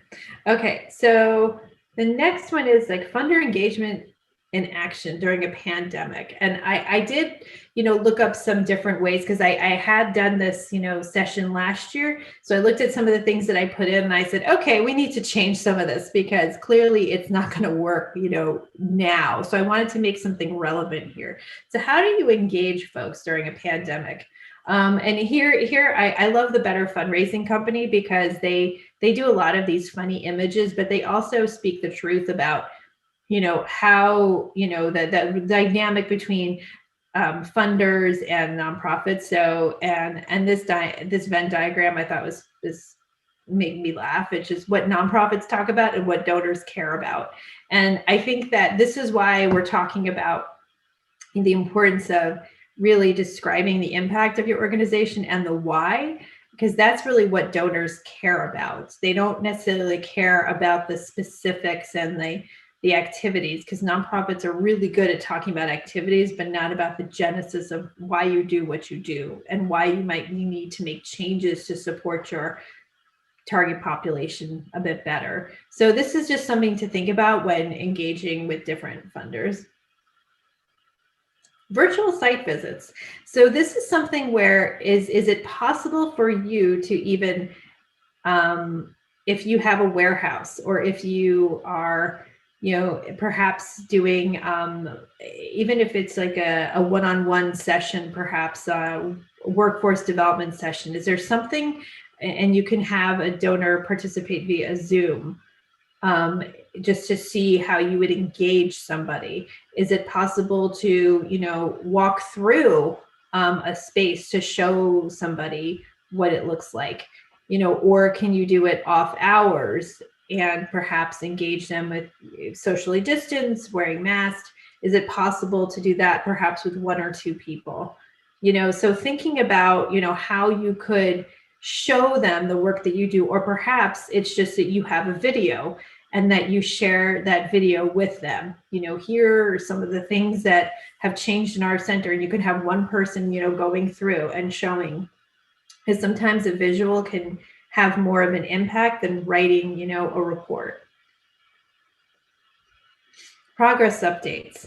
And so, you know, I think that this is where those fact sheets can really come into play. And I think having a standard impact report, and when I say impact report, I'm not talking about something that's 5 pages. I'm thinking 1 or 2 pages at the max. And really, it captures some of the key things that have changed. It could even have like a half page is written by your board president and your executive director, and highlighting, you know, here's the things that we made an impact. You can bold certain words, you know, you can really speak to those key messages, but it's really, you know, showcasing some of the changes that you've made, the updates, the progress, the pivots, you know, the collaboration. So it's really just finding a way to give them more information outside of a standard, you know, report that might be required for a funder, or, you know, just an annual report. So it's just sort of a snapshot, and that you can kind of have that available to reach those different audiences. And I love this, photos. And can you, or is it possible to have, you know, handwritten, and I know that's a little bit challenging, or perhaps an email from clients, you know, talking about how much the program support has helped them. And then you can use that in an email to a funder, or a letter that you can print out. And just those photos really make a difference. So being able to document those and those success stories, and having those available to them. Now, in terms of volunteering, I know somebody and a couple of folks had mentioned this before about the group volunteering is really a challenge now. And so, you know, in terms of some ways you might want to think about, like, socially distanced volunteering, you know, if you have the space, is it possible? Is it possible to have people coming into the space? If not, you know, are there things that is the work that's being done, can some of that happen virtually? You know, if there needs to be a one-on-one session with the client, can Zoom calls be set up?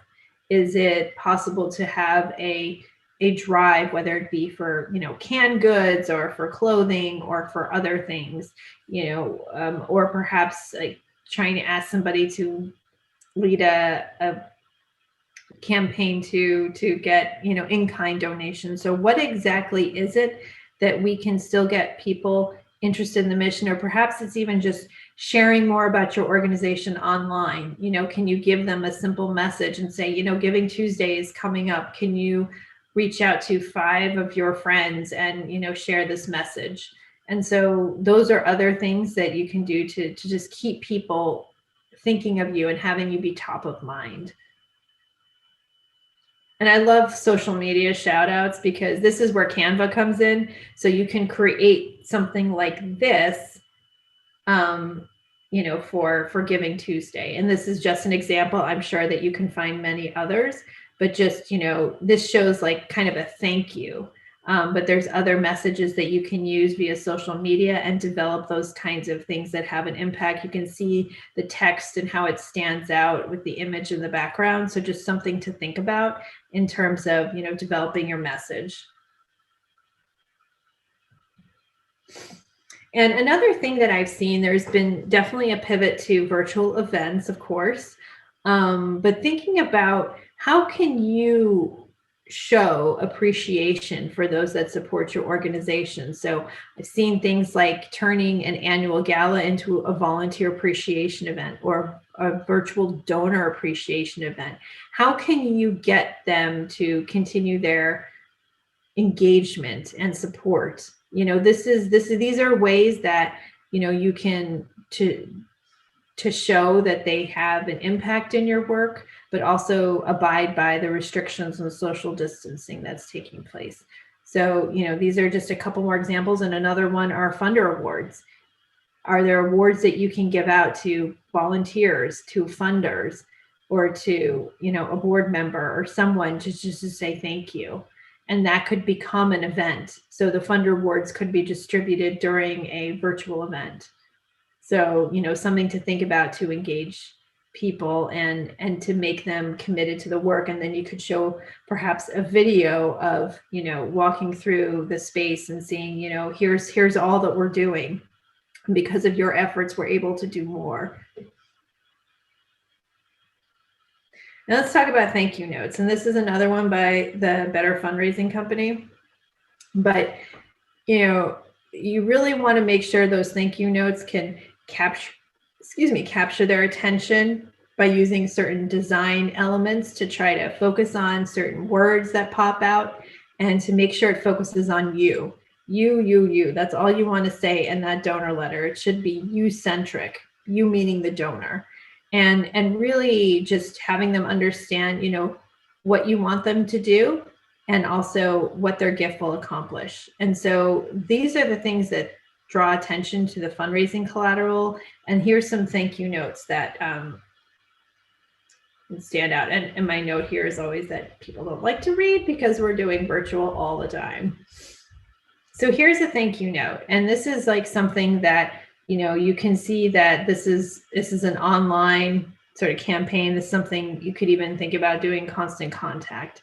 And you, one thing I liked about this is that this one, that you can actually share a gift with a loved one through a personalized e-card. So they actually said, here's an e-card that you can send to someone else to kind of share the love and to show support. So even though it's not really a gift that they're giving them, the e-card is a way to say, hey, you know, I support this great organization. They gave me this e-card, and I just wanted to show my support for you. So this just kind of, or to show like the work that they're doing is making an impact.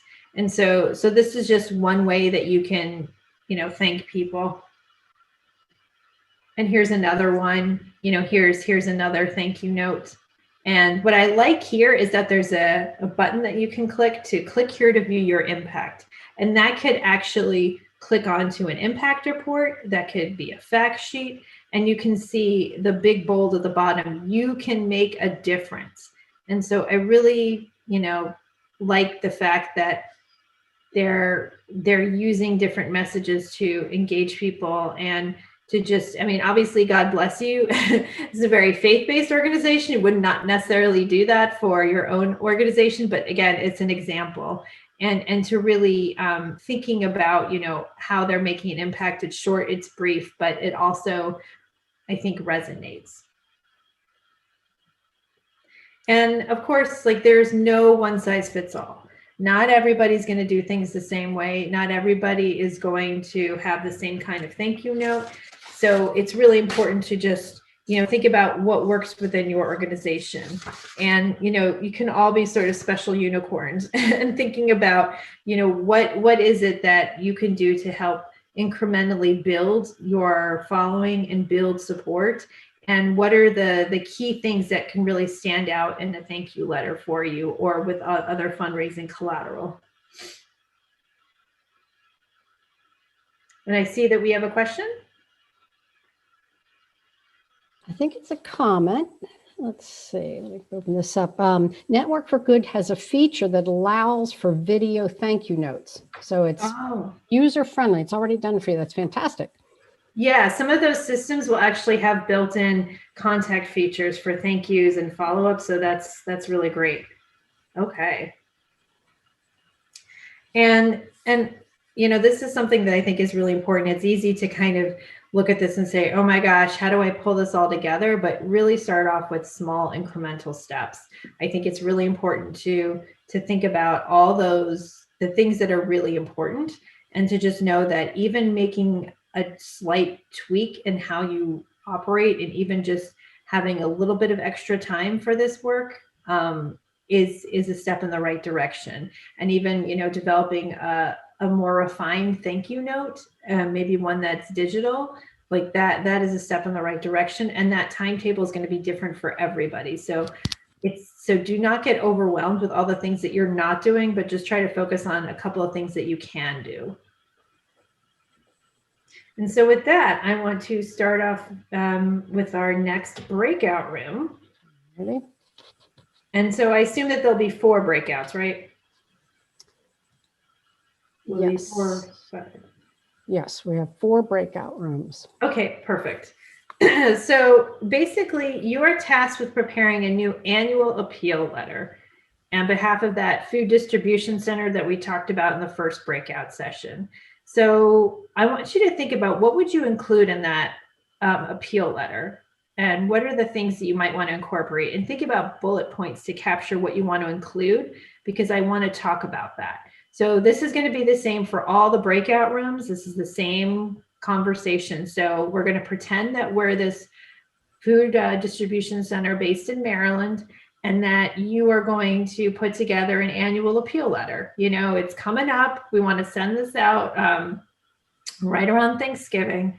And so what are the things that you think are critical to include, and thinking about all the things that are happening during the time of COVID? So with that, we can just start to break out. All right, here we go. So just to give you a heads up, because we're almost at the tail end of the presentation, I think we're going to end earlier. So I'm not going to do the second bathroom break. So within interest of time, so that we can end before noon. And so what I would like to do, because you're in your breakout groups, I'd like to get a sense of, you know, what you had discussed. So here are some, you know, some questions that I had. The first one is, what is the critical information that you want to include in that appeal letter? So I was hoping that I could get some feedback on what that would be. So if you could share some of your thoughts based on, you know, what you had discussed, I would appreciate that. And just unmute yourself to speak. Elizabeth and Kyle and I were talking about improving the quality of life. I mean, when you're talking about organizations such as the one I work for, where we help adults who have special needs, or even a food bank, you're talking about, you know, improving the quality of one's life by either by what we do, by taking these adults out into the community or helping them find jobs, or in a food bank situation where you're trying to help feed your community. And, you know, a parent has enough to worry about trying to keep a roof over their child's head, much less keeping food in their mouths. Does that make sense? Oh yeah, absolutely. So you're really trying to personalize the story, basically. You're really trying to show that these are real people, they are struggling, and I think that that's a very important point. And I think that's what is coming out of this pandemic, is the need for community. So people to see that they're part of something much bigger, you know, that just because you might not be struggling doesn't mean that somebody else isn't. Right, exactly. And with the thought that, you know, there's all this political stuff going on top of everything else in the world at this point. And it comes down to the companies and the corporations, and then they look at the smaller people like, well, they're not really helping us out much. But in fact, the smaller people are trying to help the bigger companies and corporations. I mean, we're still shopping at Walmart and Giant and Lowe's and all these other companies. So yeah, you personalize it more to, you know, we're helping you now, try to get them to give back to the community, I guess, is what I'm trying to say. And I also think there's a way that you can tie the issues that are going on, that, you know, we're seeing an uptick, and it's because of the fact that people are furloughed. It's because of the fact that people are unemployed, or because of the fact that they, you know, may not be, they might have access to the same resources that they did before. So this is impacting those that might even be beyond the target population that you would normally serve as well. Right. You know, I think it's something like that as well. That's really great. Thank you for sharing that. Those are very good points. Does anybody else have anything they'd like to add? Yes, it's Rosanna. We thought we would bring up that, and I don't know this for sure, but I think food banks generally do not give out things like toilet tissue and paper towels. Right. And we thought we might bring up how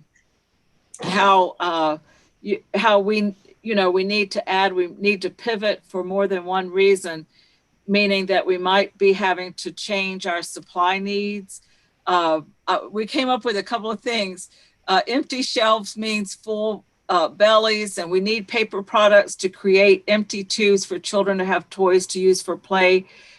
Meaning we would talk about partnering, particularly if the kids in this time don't have stuff, partnering with like one of our other agencies, and that agency pulls together products to, recycling products.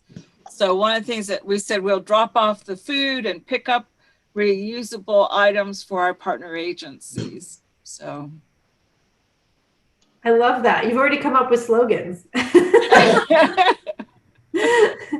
But I think that also shows, the collaboration piece, because I think that, and I've seen that. So there's an arts organization here in Montgomery County, and they're Performing Arts Center. And as you know, performing arts centers and other, arts organizations are really suffering, and they have become a distribution site. And so they're receiving county funding to not only distribute food, but also household goods and toiletries and things like that. So I think that also shows that the community is really coming together. So I like that a lot. That's really interesting. I know even in here in St. Mary's County and even Calvert County, I heard an ad on the radio the other day about the Toys for Tots program. And of course, that is a big thing in almost any county or city or anywhere. And a lot of people were, saying prior to that, well, are they still going to do that because of, does the virus last on a package or whatever? But using the personality or the personal viewpoint and using the viewpoint of, this is a big need, pushing that whole, I think somebody mentioned unemployment, is, a lot of people have been unemployed. I mean, my husband has been for 8 months. So, it's hard for a lot of families right now. So they were really, the whole point, to make a long story short, of the ad was, there's a lot of families out there who are really, really suffering at this point. And let's make sure that, every child gets at least one gift under their Christmas tree this year. Yeah. So they were kind of, using that same purpose and that same scenario. That we're all one. Yes. No, I think that's very important. And I did see a couple of things coming through the chat box. So Robin, can you share the couple of comments that came in? Mm-hmm. Yep. Roseanne was pointing out that the decreased availability of volunteers has resulted in increased need for paid staff, which is, that's a really tug of war, because if you don't have the funding for paid staff, you're in a double bind. And Patty mentioned just a comparison looking back, how many tons of food did it take to fill the need in 2019, and how many might it take in 2020? And I think we'll be shocked once we get those metrics. And you could even, again, I'm going to point to an infographic, but you can, have like a bigger bundle in 2020 versus one in 2019. And that's like an easy infographic it's a visual impact. Mm-hmm. So you can really see that. Well, and Teresa mentioned, just a bullet point to illustrate the increased impact of their giving due to the need, make that comparison. Let's see, and I have some folks saying they can't unmute. Let me try to get you unmuted. People can't unmute. We're not trying to stifle your voices. No. Get everybody. You can always chat if there's that's a challenge, but this is important.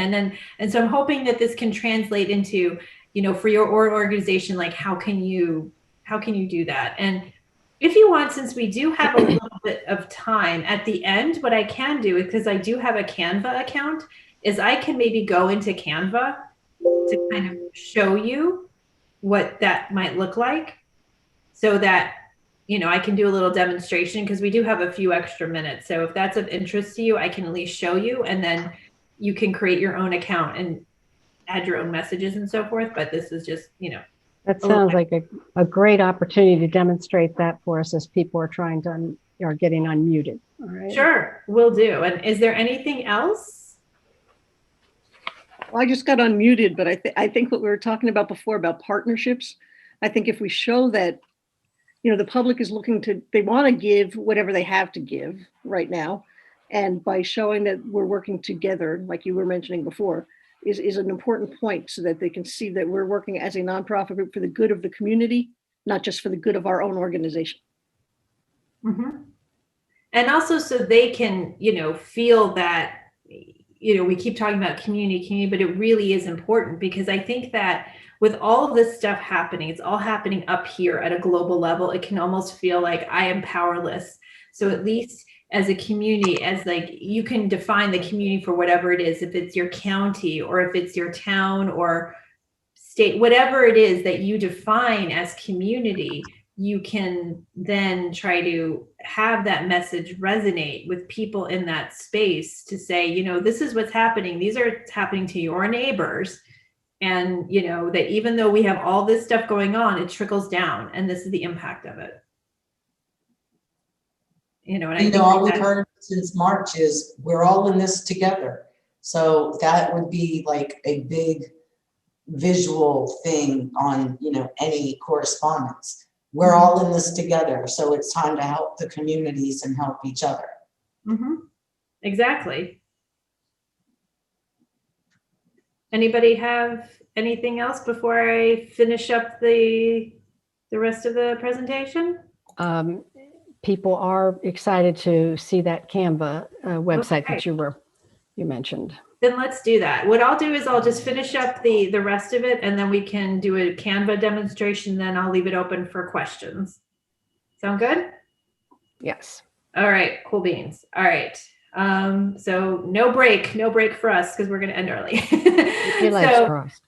So part 4 is, how can we do this for your organization? So we talked about the why, we talked about, the different ways to engage stakeholders, talked about some of the internal infrastructure that you might want to have. And so let's talk about, I like to do things in a step-by-step approach. So this is sort of the, again, Better Fundraising Company. I'm not being paid by them. I just like their stuff. And the basic, genesis for all of this is ask, thank, report, repeat. So this is just sort of the cycle of how funder engagement works. And it's kind of a more condensed version of the donor engagement life cycle that we mentioned in a previous slide. But this is just sort of like an abbreviated version of what it looks like. And that's trying to make it succinct as possible. That's what all of this is really for, about the process for determining the ask, for thanking, and reporting. Rachel, remember to share your screen. We're not seeing what you're seeing. Sorry, that's just weird how that happens. Mm-hmm. I have to keep doing it, I guess. All right, here we go. I'll go back to that that one. Let me just get it in the right format. And okay, here. This is the slide I'm talking about. So this is a succinct version of the donor engagement life cycle. Just a visual. Okay, so the first step I highly recommend is strategic planning. And it does not have to be a long, drawn out, robust process. It could even just be brainstorming. It's getting folks together, and not just the board members, not just the senior leadership, but those who are really on the front lines. What are they seeing? What are the trends? What are the needs? What are the resource issues that you're having? And I think that those are the things that really feed into it. And even if they're not involved in sitting at the table, at least incorporating their input from different conversations that you're having with them. So I think that that's just something that you really want to think about, because without those priorities, without the strategic planning process, it's really difficult to develop targets to meet those strategic planning goals. So I would highly recommend that. And determining who should be involved. And you could also think about this in the short term, what is in 2021 versus the long-term vision, because it's going to take time for nonprofits to recover from what's happening. And also your fundraising goals. So from that genesis of the strategic priorities, what is it that you want to do? What are the different targets, the milestones, and all of those kinds of things. And you can even just think more broadly at this stage of, how much money do we want to raise to meet the needs? What exactly is it that you're trying to achieve, and what are the resources that's going to take to get you there? we talked about before about the resource map and thinking about, how you're going to be determining who's responsible for which activities, and even putting that in. If you use a fundraising database, you can include it there, or if you have some kind of project plan. So just all of those different pieces to make sure things are running, smoothly, and that you understand who's responsible for different parts of the process. So when we talk about the tracking system, I wanted to show you a couple of examples of ways that you can track information. So this is just a sample I wanted to show you of, you can if this is part of your fundraising database, or you could even turn this into a separate, you can even turn this into like an Excel spreadsheet. But this is just, examples of the tasks that you would want to include, and for tracking purposes, how you're updating it. And you can, and what I even like is the add dependent task, because the add dependent task can kind of show like how one task kind of follows another, and how they are impacted by one another. And here's another one. So this is more like your Excel spreadsheet view. So you can kind of see, what's on the to-do list, and, the different ways that people are involved. And, you can see the first time donor, second gift, third gift, non-donors. And so you can see all the different pieces. So from this is sort of like a general engagement strategy. And then you could break that down for each of the different pieces. So it just depends on how much resources you have, but this is another way that you might want to start to think about the planning and engagement and tracking process. And so I think that it is key when we talk about the fundraising goals and the priorities is, so what are your targets? So if you're going to, let's say, reach out to 3 new grant prospects a quarter, do you do 1 a month? Or do you, what exactly is the breakdown? Do you want to reach out to more grants prospects? Is it more major donors? Is it corporate entities? And so breaking that out into what are you going to do per quarter? What are you going to do per month? And what are you going to do per week? And what are the things that you need to do to prepare for those engagements and reaching out to folks? So what materials do you need? What research do you need to do? And, who's going to be involved in the process? So just thinking about all those different pieces, I like to look at it as like, here's the big view. The more, when you have your goal, then you break it out into, you start slicing it, making it smaller and smaller. So starting out with for the year, for perhaps the quarter, and then breaking it out from there. Because I think it's really important, and it makes it more digestible too, so that you can actually do the work and feel like you can have control over it. And so then once you start tracking that information, then you should take time to reflect and review, and thinking about, the lessons learned, and thinking about how you can improve the process, how you can tighten things up. Do you need to shift some of the metrics because you're not getting as much engagement with some funders as opposed to others? So it's really thinking about all those pieces together. And so having that time to reflect, whether you do that on a monthly basis, quarterly basis, or a semi-annual basis, again, that's up to you and how that works within your organization. But definitely think it gives you an opportunity to see, what's not working and how you can make it better. And I've just included some resources at the end, and also, my contact information is at the end. So I did want to know, just from your perspective, what was the most beneficial thing that you learned from today's session, so that I know for my own awareness, and then we can jump into Canva. And individuals should be able to unmute themselves now to speak up about what they've learned. Mm-hmm. Rachel? Yep. Hi, this is Kim. So this was really beneficial for me because I am new to the nonprofit world in my capacity. And so you just made me think about a lot of things because obviously one of the biggest concerns is if you don't have the money, how are you going to proceed forward with your mission? So I really enjoyed this, and I took lots of notes. Oh, thank you. Oh, and that is the question: is will you be sending this out to us, your presentation? Yes, you'll receive a link to the presentation as well as to the video. So Cool. that'll be within the next week or two. We'll be sending that out to each of you. Thank you. Hi, Rachel. I got on the program late because I was at work and had a meeting.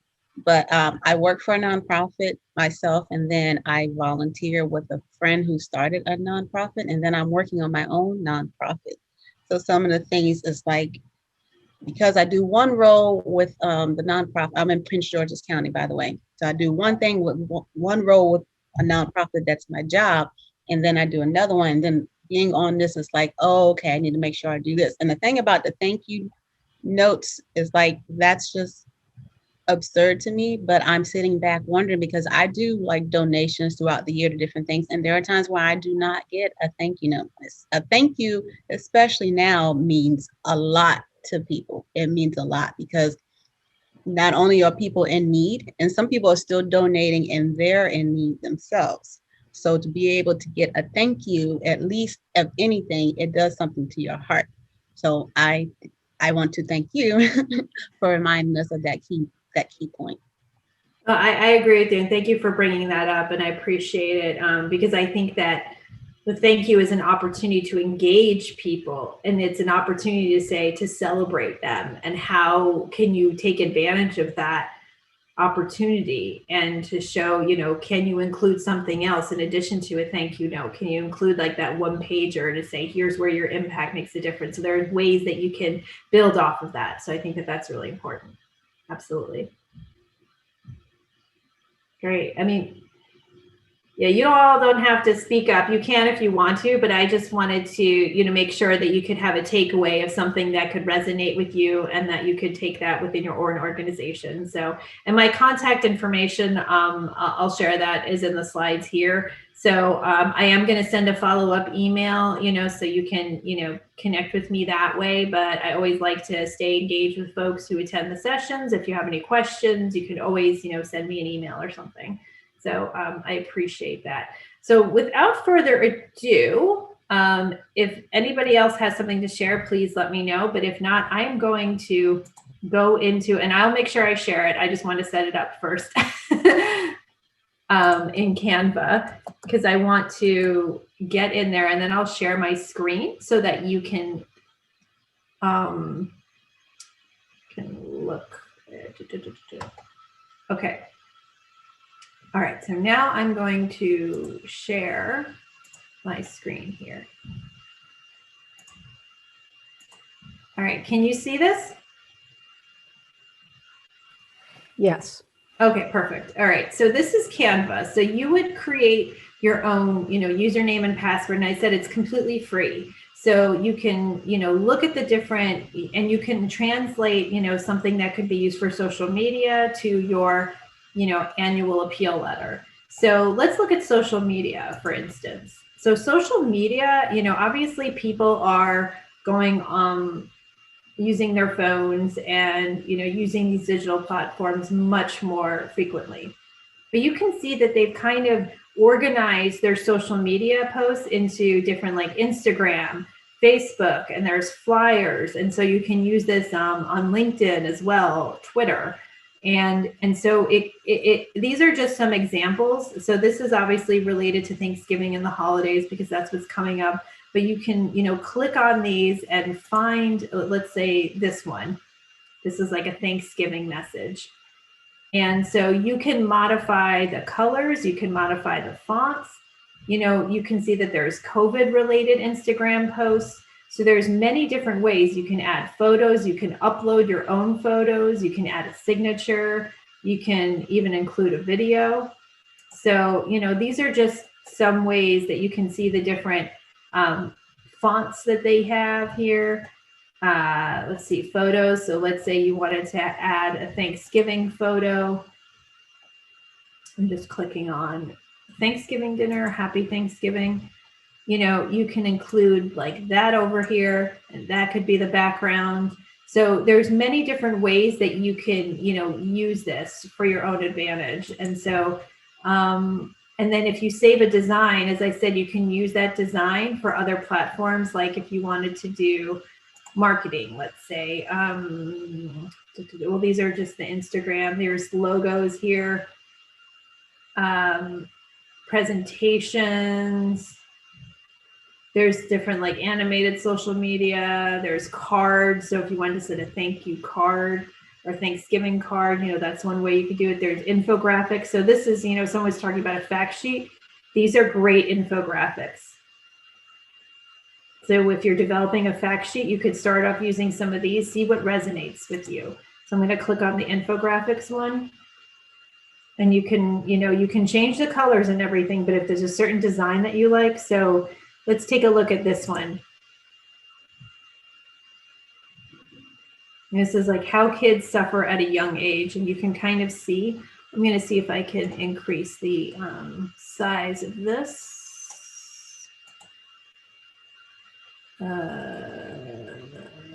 Just want to see if I can make this a little bit bigger. Here. So you can kind of see how these messages can resonate. It tells a story and it pulls it together. So this is just an example of, those, when I mentioned infographics. So they have things here. So, you can change this, obviously, instead of like the Little Box Kids Foundation, you can change it to your name. You could add your logo. You can include different font colors depending on what your fonts is. You can have a different background. You can even change these dot colors. So, it's more about the template that you want to use versus, don't look at it and say, this is it, but you can kind of see how these different messages can have a more professional image, and you can save them as a PDF. You can use them in different platforms. Does anybody have any questions?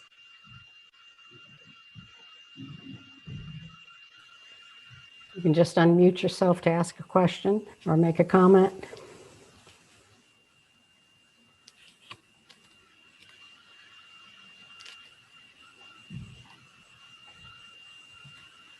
Yep. Oh, it looks like somebody put something in the chat. Oh, yep. Katrina said that she uses Canvas often and Canva often and loves it. So looking at the versatility of the material on the website makes it look pretty user-friendly. And if you look at the templates, I'm just toggling over that, you can see there's social media, there's like LinkedIn banners, there's personal. So here's all the different things, business, there's website, business cards, blah, blah, blah. There's all these marketing, and there's all these different things that you can look at, so you just have to find out what resonates most for you. And Elizabeth mentioned that you can apply for Canva for nonprofits and get more out of, what they're offering, and it's still free. Mm-hmm. Oh, that's right. I forgot about that, but that's true. Mm-hmm. Yeah, I think that's all we're seeing. Okay, so you can see the functionality of this, and how you can make it work for your own, organization. And so with that, I'm going to, leave it open for questions. Does anybody have anything they want to ask? Anything that wasn't clear before we sign off? Let's go ahead and get you to close your share screen function. Mm-hmm. And get back and. Yeah, I will share the presentation again. It's Rosanna. What would you suggest for the high capacity donors, if you have a suggestion? I used to meet with them in person, but now, of course, that is kind of a little bit of a, it's a little hard. So, what do you think? Has anybody tried a Zoom one-on-one, or what have they done? What have people done? Yeah, I can let other people respond before I do. Does anybody want to respond to that? In my organization, I work for Junior Achievement, and so we use Microsoft Teams, and we use Zoom for like interactions. We do a lot of different things with interacting with our donors, and we do have an actual big event like Rachel talked about earlier, where we're using it as a a way to forecast donors and support. And it's all virtual through Zoom. I mean, that's the thing. I think that you have to see how do they want to communicate as well, because do they want to email? Do they want to have a phone call? I mean, I think it's just about the personal touch and to find out, you know, how do they want to receive information? And I think, you know, the virtual events are great because you can reach a broad audience, but then also following up and saying, you know, we think donors like you and you have been integral. So having maybe like a follow-up, you know, note that's signed by your board president, or even like having something inserted from someone within your organization who's been impacted, that success story, like having a handwritten or a picture or something could really help supplement it. So you can have the personal versus the broad, you know, thing that you're doing for your entire donor base. You know, I guess I'm actually at the cultivation stage where, you know, what I've done in the past is I've met with people and eventually I ask them for the money. Once I've had a chance to really get to know them, they've got to know the organization. But right now I just feel like, you know, I don't even know how to start. It's getting, so I, you know, can't even ask them, how do you want to communicate if you don't have that connection? You know what I mean? So I guess the question is, how do we get the connection? It might be more basic than just the Zoom meeting. Then, I mean, I would even think, how do you get to the Zoom meeting? I mean, I would even say like a letter or an email to start. And what I always have is an opening and just say, we're going to follow up in a week or two with a phone call. But you can reach us, you know, via email, you know, just because we think that we would really like to connect to learn more about your organization. You could even have an maybe are you asking them, you could potentially look at it, because people always like it when you ask for advice. So could you ask for advice? Is that we're trying to modify our structure for engaging prospects. Could we pick your brain, you know, for a little bit? I'm curious if that's a way to engage people as well, because sometimes, you know, like my husband, he loves classical music. So we were big, you know, I don't say big donors, but monthly donors for the classical music station, WETA. And then we got a whole lot of marketing stuff in the mail like every week. And I said, you're not going to continue giving them money because you're getting too much. So I think as long as you don't cover on that side of things, then you're okay, you know. But I do think that trying to see if there's a way that you could look at it as an opening of, we want to ask for your feedback because we want to do a focus group of selected prospects and your name came up. Would you be willing to have a 15-minute call? You know, just a thought. That's a question I have, is how do you know where the line is, you know, between getting to know your prospect, getting to know the people and thanking them and everything, and being annoying? I mean, I think that what I always look at, and then I do this for myself with folks, is that, you know, I usually follow up twice.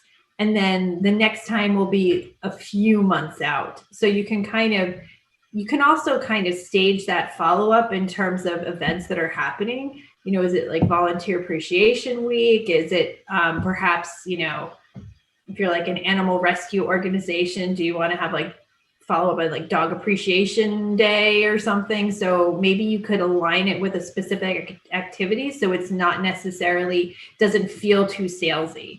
It could just be more broad about like, here's what's happening and we want to connect you with this, with our organization, because this day is really important for us. Because like right now, I still send out my monthly newsletter. It goes to all our funders too, should it not? I think your monthly newsletter is fine. That's not, that's just communication. I think that, you know, what Rosanna's talking about is more like the personalized connection. That's when, yeah. Because, but when I was talking before about, you know, and I don't want to knock WETA. I love WETA. Classical music is important. I'm just talking about their marketing, just trying to fundraise, is that when you send ongoing solicitations without really personalizing them, it just feels like, to me, what are you spending your money on? Mm-hmm. You're spending your money on me trying to reach out to you and not about the work that's going on in the organization. Mm-hmm. Well, and Rosanna and Teresa both had photo booth and photo contest related fundraisers recently. And so I don't know with each entry if you collected an email address there, but you've already had a rather high touch experience with them. Can they be turned into long-term donors, with follow-up? So kudos for you for doing that in the midst of COVID, to have those events. I mean, and it's also just a fine line, because sometimes people will say, oh, you know what, I missed your email. Thanks for the reminder. Other people might say, you know what, I got enough, so stop emailing me. So I think some of it is just, you just kind of have to test the waters a little bit. But I think trying to do a follow-up communication, so you have your first communication, then a follow-up, and then maybe one down the road is sufficient. And then you can continue, and that's external to the monthly newsletters, because those monthly newsletters go out to everybody, and that's just more for information sharing. And if they don't want to get them, they can always opt out and unsubscribe. Right. Okay, thanks. Mm-hmm.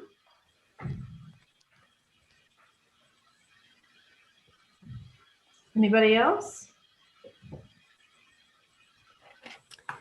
Well, I see that Kara put the link to the presentation, your presentation, Rachel, in the chat room. So everyone should jot that down, but we will do a follow-up to send you the presentation as well as an evaluation on the course, a very quick email to you to get you to give us some feedback, not only on how fabulous Rachel has been, but also on what we could do to improve our virtual training in the future. So we really encourage you to complete that. It is all anonymous. You don't have to worry about hurting my feelings or anything. But how about some other general thoughts or questions?